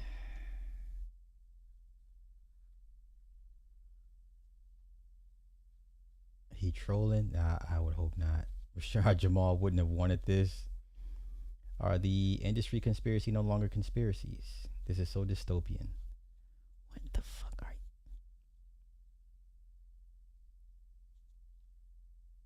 you? Had to come straight to the comments. Rest in peace. You were one of the highest ranked members. He gave in. They got his. It's not funny, but I know it's not funny. It's not funny. Run it back, man. Peace, family. It's your boy Young Pharaoh, aka Lil Feed, the Holy Ghost, and this is serious. Seriously, I'm out at Chipotle right now with them stingers on. Swag, brother. So this woman said, for my peace of mind, this is AI. This is 100% not him. This saddens me. They got him. Snap out of it. Was not expecting that. Oh, glad I never got my information from him ever. My discernment be on point. This shit is sad. What's that paid promotion? Oh, such a baddie. What happened to this brother? I knew it was coming. Immolation ritual. Got the Regina. Oh no, this Lord is terrible. This is terrible. I'm in Detroit. What's up? I'm getting ready to go back to the crib, stream on Star Wars Battlefront 2. If you stream on Star Wars Battlefront 2, pop on, and pop off. Man, at one point he was doing the kickboxing thing, right? He was competing in kickboxing. And I think once he was having issues with his baby mama and going through that with the kid and the woman, just walk away, man. Walk away. You can start a new family with anybody else. Like, there's plenty of women that be like, I got you. Come on over here, baby. I ain't gonna stress you like them other bitches. This is not the real Pharaoh. This is really happening. Yes. Because that's what's about to happen. And with that being said, I see y'all there. Love y'all. Appreciate y'all. It's the Holy Ghost. Pharaoh. This was 9 hours ago. Let's go here. Same thing. Okay. What is this? Oh, it keeps going back to that. Okay. Peace, peace, family. Going back to that. Okay, because I'm not signed in. No, hold on. Let me log in, y'all. Hold on. Let me log in so we can get some clarification on what in the world is happening to this young brother. Nasty work, man. It's a story of a man named Brady.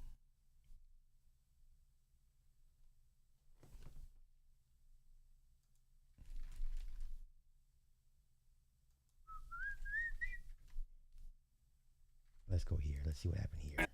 And then, oh, it keeps going back to that. Why? All right, I'm good. Nope, it keeps going back to that. Never mind. All right, hey, y'all pray for that young brother, cause hey, let's go to Twitter and see what they're saying on Twitter. Let's go to Twitter first. Let's go to Twitter, see what they're saying. Let's do that, and then we're gonna get to EDP 445. Then we're gonna get to EDP 445.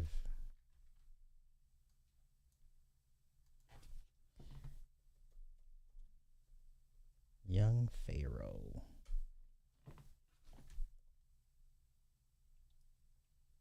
Oh yeah, they own his neck. They own him. They own his neck. What the fuck is going on, Young Pharaoh? Homies on TikTok with beta kitten stiletto nails. Didn't he say on Tasha K he was abducted? They reprogrammed the fuck out that man. I mean, we call them stingers. Okay.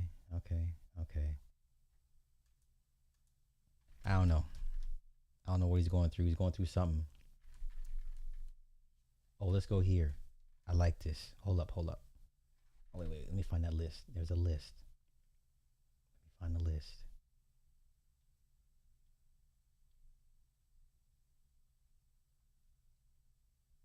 Here we go. The most notorious black religious cult leaders of our time: Father Divine, Daddy Grace, Prophet Jones, Yahweh Ben Yahweh, Elijah Muhammad. I agree. I definitely agree here. Louis Farrakhan, Malachi York. Now, one son said he didn't do it. Other son said he did. He's doing time in a Supermax prison right now for touching them on the kids. Brother Polite in the Florida prison right now for touching one of his lady's daughters. Nothing. It's disgusting. Dr. Umar is on this list, y'all. Rashad Jamal, Young Pharaoh, and Nature Boy. Okay.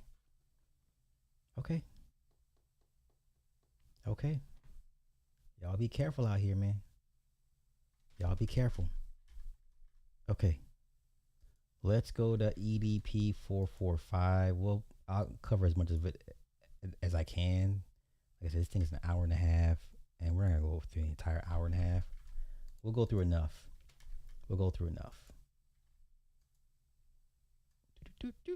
Okay, let's go. You ready? All right, let's go. For everybody watching this documentary, I want you guys to take away and come away with, I am not what the fuck they say that I am. I'm a strong ass motherfucking soldier, and none of you fucking faggots can break my ass because I'm still standing. Sir. And you wonder why, homie, they're suppressing this. I can't play this shit, man. Let's just get to Chris Hansen, y'all. Let's just get to Chris Hansen. Let's just get to Chris Hansen.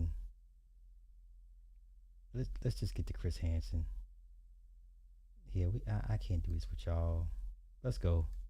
This 32-year-old guy wants to spend a Sunday afternoon chilling with a 13-year-old girl. Why don't you have a seat right over there? Fine, have a seat. Did y'all see how just ashy and crusty? This man's in poor health. With a 13-year-old girl. This man is extremely poor health. Ugh, look at all that. Ugh. Brother, what is that? Brother, ugh. This man's a diabetic. Why did you show up that day? Why did you go to that location? What did you think was going to happen? I showed up to that location that day, trying to obviously meet up with an underage girl. Again. He says it so casually. And ain't nobody put this man in the wood chipper. He says it's okay. I would just meet up with a 13-year-old, and you wonder why. And a few of us have said this years ago that black men were going to be the face of this child thing, even though white men 90% of the time do it, but they're going to put a black face on this thing, man. We saw this coming, but come on. You know what I mean? And I guess you can say trying to have sex. I don't know. I mean, whatever. You trying to have sex with a 13-year-old girl? For the most part, yep. People have a tendency of doing this, I feel like, because they enjoy the innocence and having control of somebody, you know? Sounds like that's what you wanted to do. Right. Nobody your age you could have hung out with. No. No women your age you could date. You had to pick on a 13-year-old girl. Pretty much, yeah. Oh my God, babe, it's a playful spank. You say, when I spank you, it's supposed to be sexy, LOL. If anything, I just bend you over and kiss your ass. Yes, well, maybe, but only if you're a good girl. What are you trying to do here with this? What do you think I'm trying to do? Well, it sounds like you're trying to sexually assault a 13-year-old girl. If that's what it looks like, I guess that's what it is then. I mean, handcuff you, throw you in the back of my car and bring you back to my dungeon, LOL. You talk about climbing through a window. Mm-hmm. You're so hot and cute and even had me jerking off. Were you masturbating when you were talking to her? Mm-hmm. You sent her pictures? Oh no. Oh no. Oh no. Yeah. You sent her pictures of your penis. Yeah. It's wrong. Right, I know. It's illegal. Had Alex Rosen not botched this, you might be in prison right now. Thank God he didn't. Well, you could look at it two ways. Maybe prison is where you belong because of this. If it was where I belong, I'd be in shackles right now, so. But I have to tell you something. Mm-hmm. Had this been me doing an investigation, your EDP 445 ass would be in prison now. EDP is clearly in trouble here. What he did was wrong, and under a different set of circumstances, against the law. The fact that the decoy posing as Sophie sent the first message would make the case virtually unprosecutable in my world, in the world of law enforcement. The adult always has to make the first approach. Otherwise, you jeopardize the case. And again, it probably was something that for Alex Rosen created a lot of views and clicks and made some news in different pockets of the internet. But the case isn't prosecutable. And at the end of the day, it looks amateurish and sloppy. But what accountability can you take in the fact that EDP is free today? Well, yeah. I mean, I myself could have done a better job of saying, you know, instead of trying to just like, you know, stand my ground, be bullish, standoffish, infinitely more stuff that I could have done to try to make him, you know, to at least put in more effort into hoping that he gets arrested. But, you know, I can confidently say that predator poachers have been responsible for getting like infinitely sicker people in EDP off the streets, and EDP played a part in teaching us that lesson on how to do that. My thoughts on Alex Rosen is I feel like he's a piece of shit. I feel like he should burn in hell and go fucking die, if I'm being completely honest with you. You're some fucking redneck fucking some fat ass overweight bitch plastering shit on the internet and fucking with people's livelihoods. But you know what though, Mike? Okay, you see why I can't play this, man. Come on, y'all. Listen, you want to watch it? Here's the link, man. I'm not gonna do this on my channel. I can't. I can't. Listen, there's a link. There's a link. I'm not gonna risk my channel. I can't. Y'all got it, man. This dude doing too much, and the fact that nobody's put hands on him. Nobody's put hands on him. What are you gonna do? I don't know. What are you gonna do? I don't know. Okay, nobody's dealt with him. This man's out here just doing, you know, living his best life. Let's go here. Yeah, let's change it up a bit. Okay, so the people are saying this ain't Usher. That clearly is not Usher. That is a body double. And when I mean by body double, like a stunt double or a body imposter. This clearly is not Usher. And the people aren't stupid. But let's continue. That is not Usher, y'all.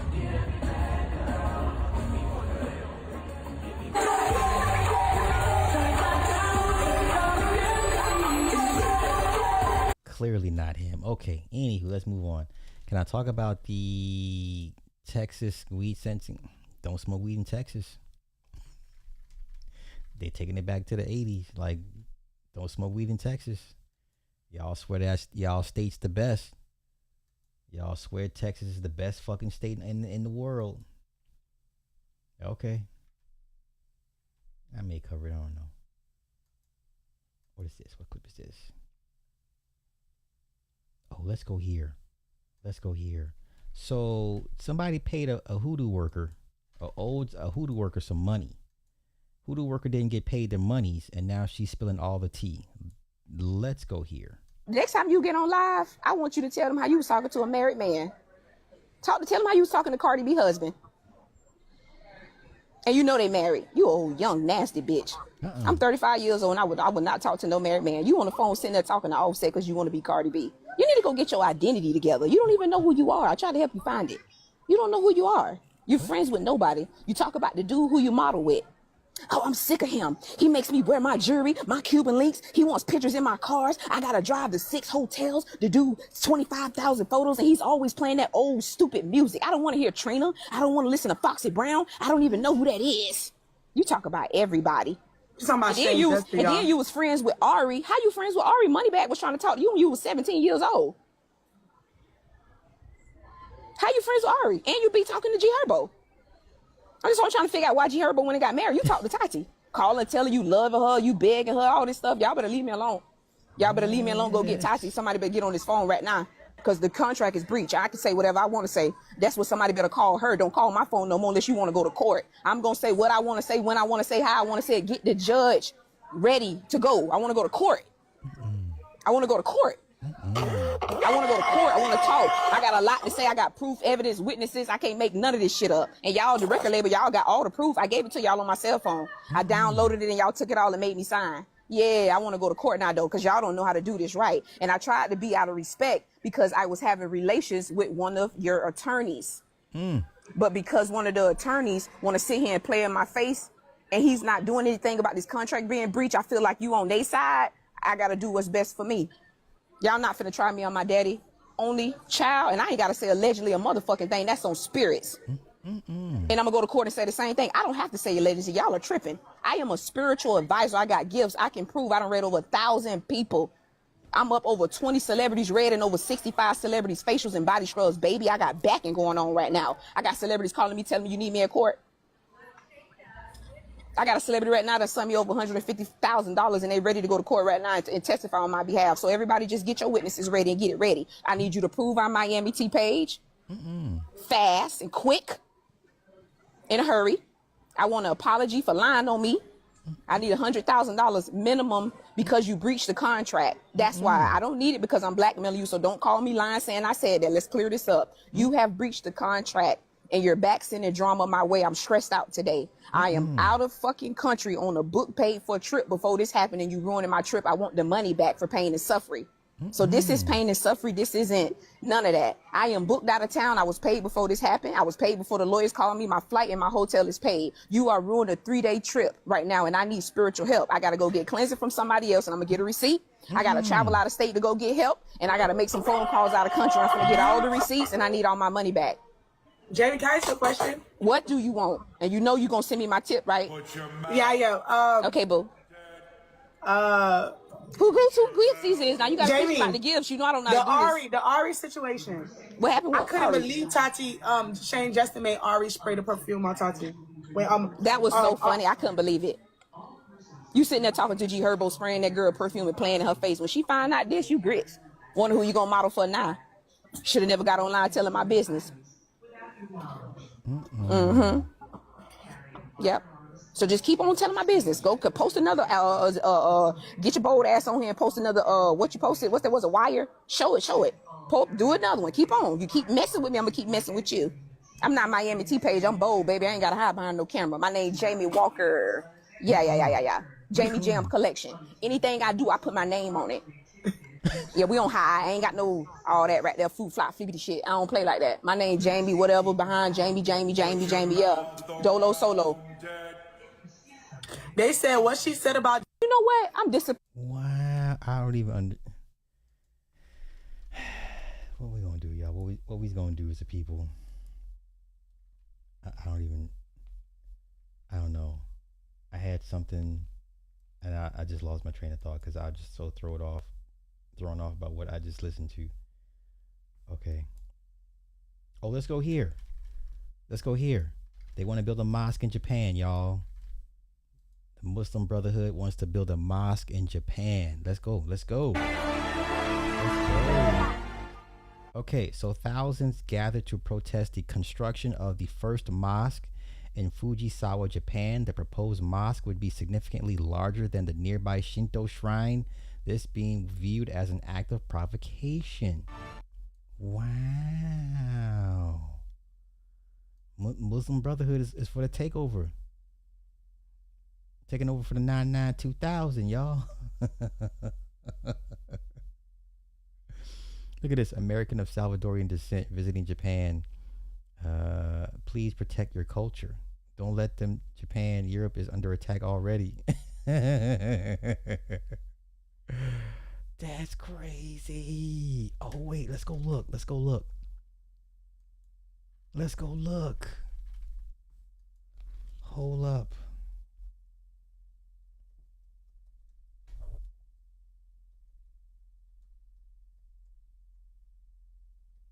Hey, you gotta respect the gangster. Okay, you gotta respect the Muslim Brotherhood gangster. They're here for the takeover. Oh, they're really trying to do this. Oh no. So y'all all about to get hit with that call to prayer at 5 a.m. Y'all about to get hit with it.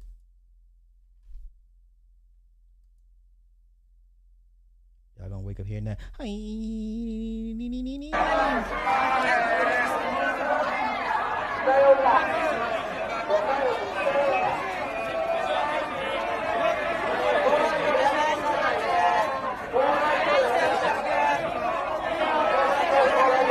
Somebody said this looked like a good time for Godzilla to surface.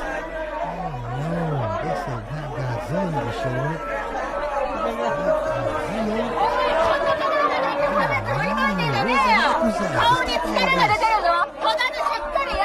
Where's the Yakuza to step off?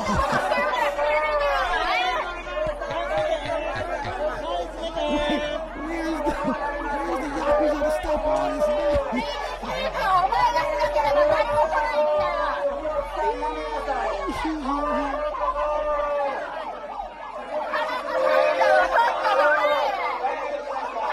Somebody get the crime boss or the Yakuza on the line. What is this? This is crazy as hell.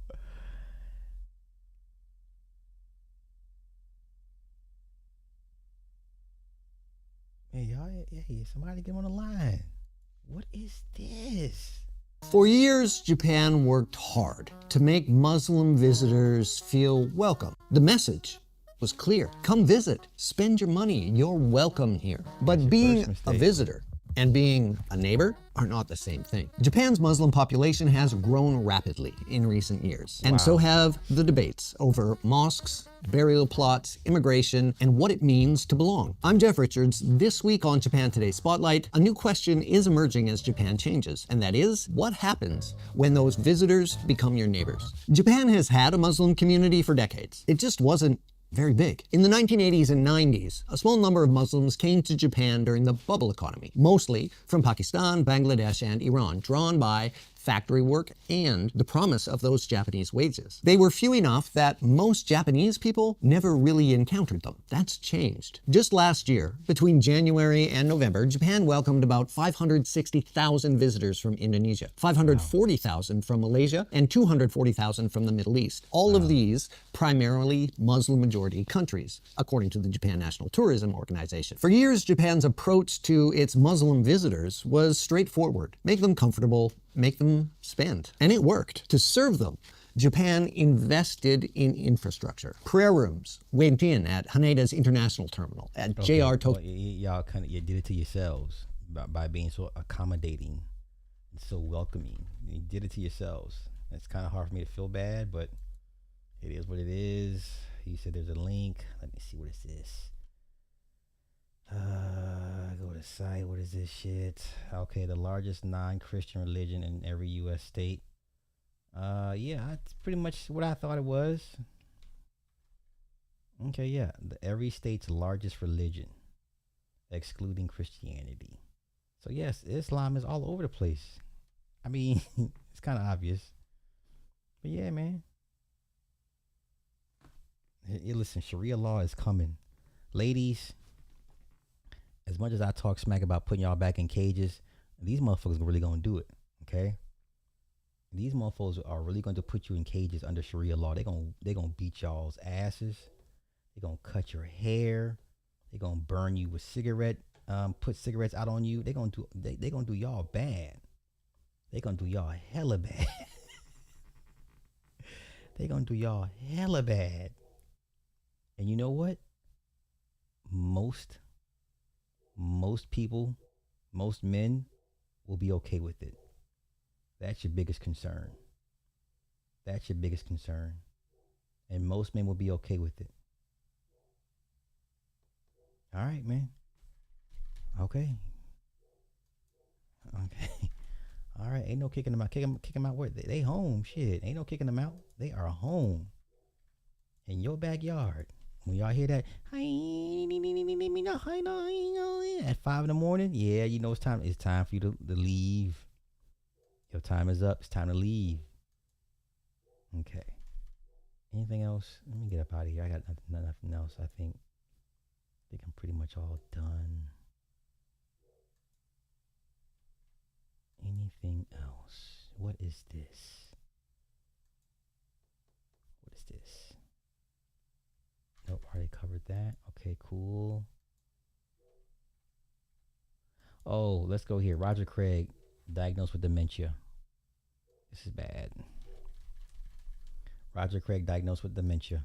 This is terrible. With vascular dementia that my doctors believe may be related, at least in part, to the concussions I experienced during my career. You think? The changes were gradual. At first, they were easy to dismiss as normal aging. Over time, my family noticed it too, and ultimately led us to seek answers from my doctor. Two things can be true. Football gave me opportunities beyond anything I could imagine. It helped shape the man I became. At the same time, we know more today about brain health than when I played.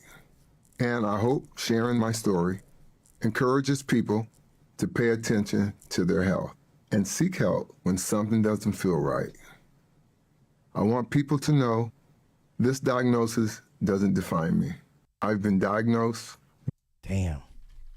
You hate to see it, man. And those 49ers, man, him, Tom Rathman in the backfield, he was fullback, and oof, they took some hits. I mean, they gave out some hits and they took a lot of punishment. Those guys took a lot of punishment. I hate that for these guys.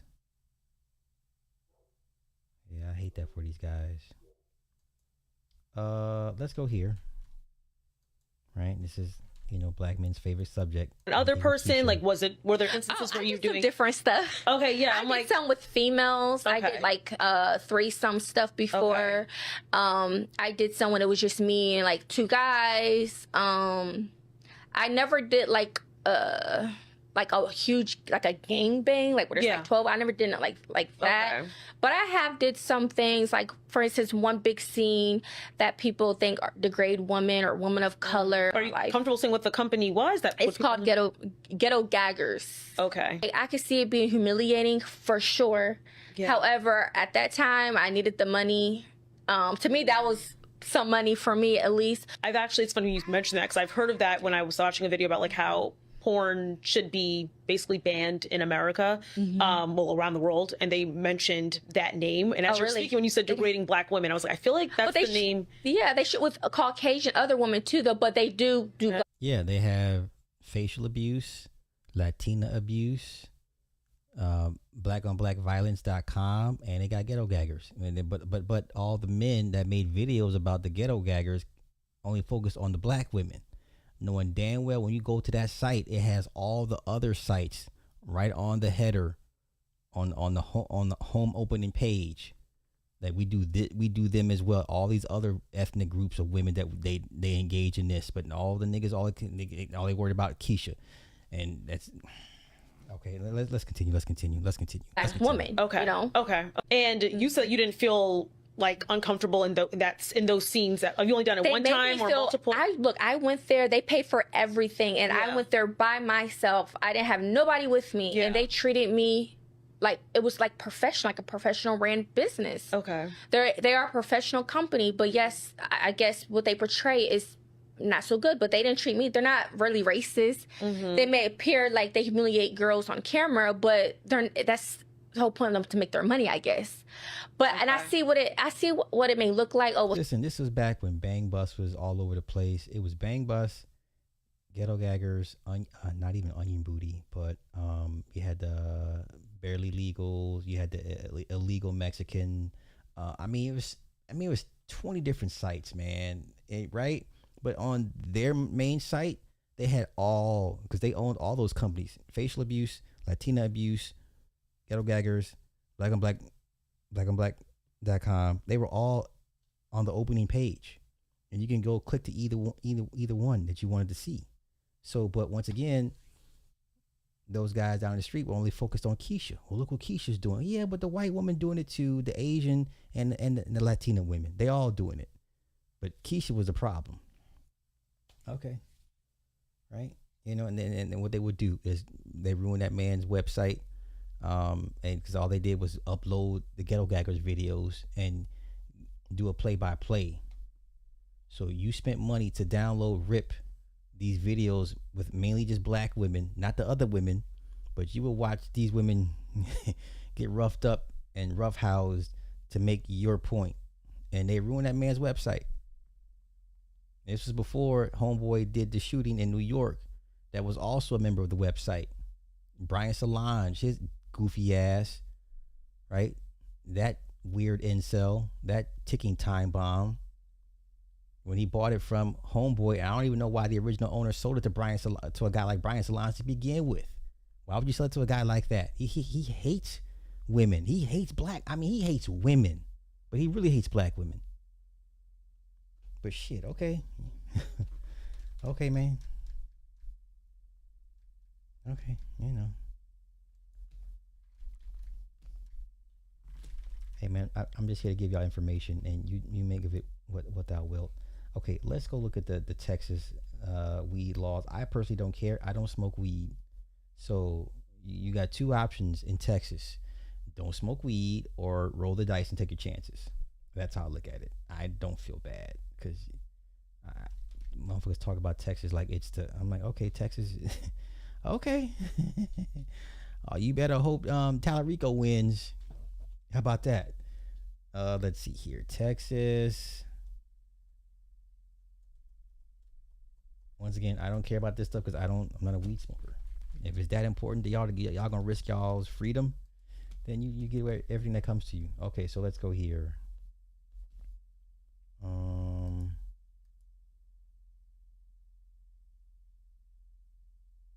Okay, let's go here. The legal battle is heating up over the state's newly enforced ban on popular hemp products like Delta 8. Following a Texas Supreme Court ruling, the Department of State Health Services reinstated a rule classifying popular hemp-derived THCs as Schedule I controlled substances, putting them in the same legal category as heroin. It's pretty amazing that you can turn people into criminals. Grandmothers into criminals from one day to the next. A felony for possession of Delta 8 products. Under the updated enforcement, retailers selling these products face severe state felony charges, thousands of dollars in fines, and the potential loss of their licenses. The industry had been operating under a state court injunction for nearly 5 years before it was dissolved on procedural grounds in May. No, they weren't. How you gonna tell me? They all got done dirty. So no. Once again, I watched enough of all that content. They all got done dirty. No one got done worse than the other. You throw up on one, they all get thrown up on. You piss on one, they all got pissed on. What are you talking about? Come on, stop. The state health department published the updated definitions on July 10th with an effective date of July 31st. The Department of Health has created a situation where no one knows what's going on, no one knows what's legal, and I think including them. In response, a federal lawsuit was filed in Galveston on behalf of Texas retailers and out-of-state manufacturers.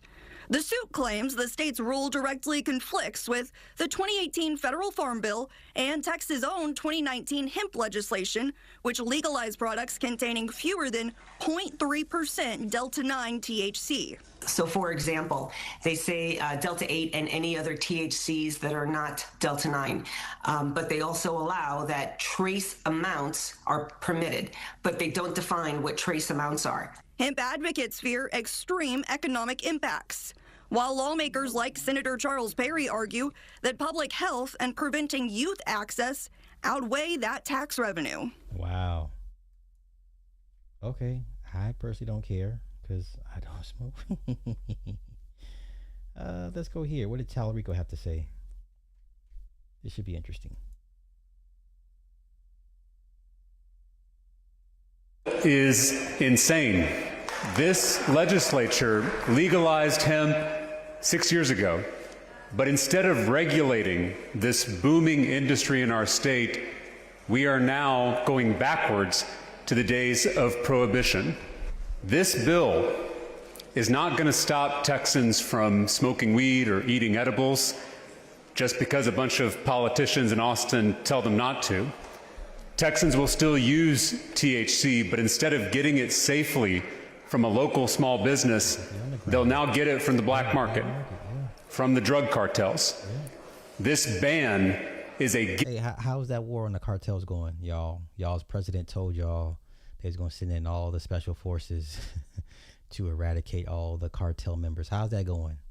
Remember, some of y'all was in my chat telling me how this war on the cartels was going to go, and I'm sitting here telling y'all, and even these former special forces guys were telling you that's not going to happen. You can't win that war because they're being trained by our own people. So how is that? Yeah, did y'all hear anything about the cartel war? Yeah, no. Okay, I'm just asking questions. Wait, so what was he on Rumble? The last video I seen from that guy was when he made the videos about his dolls. And let me tell you how unhinged Brian Solange is. He's showing off all his dolls, right? And one of the dolls like literally falls to the ground or like falls over.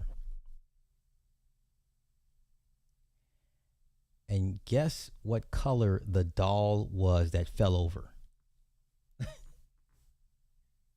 Just humor me. This actually happened. True story. Matter of fact, I had the video. I made a video years ago. I deleted that shit, but nonetheless, he was showing off his.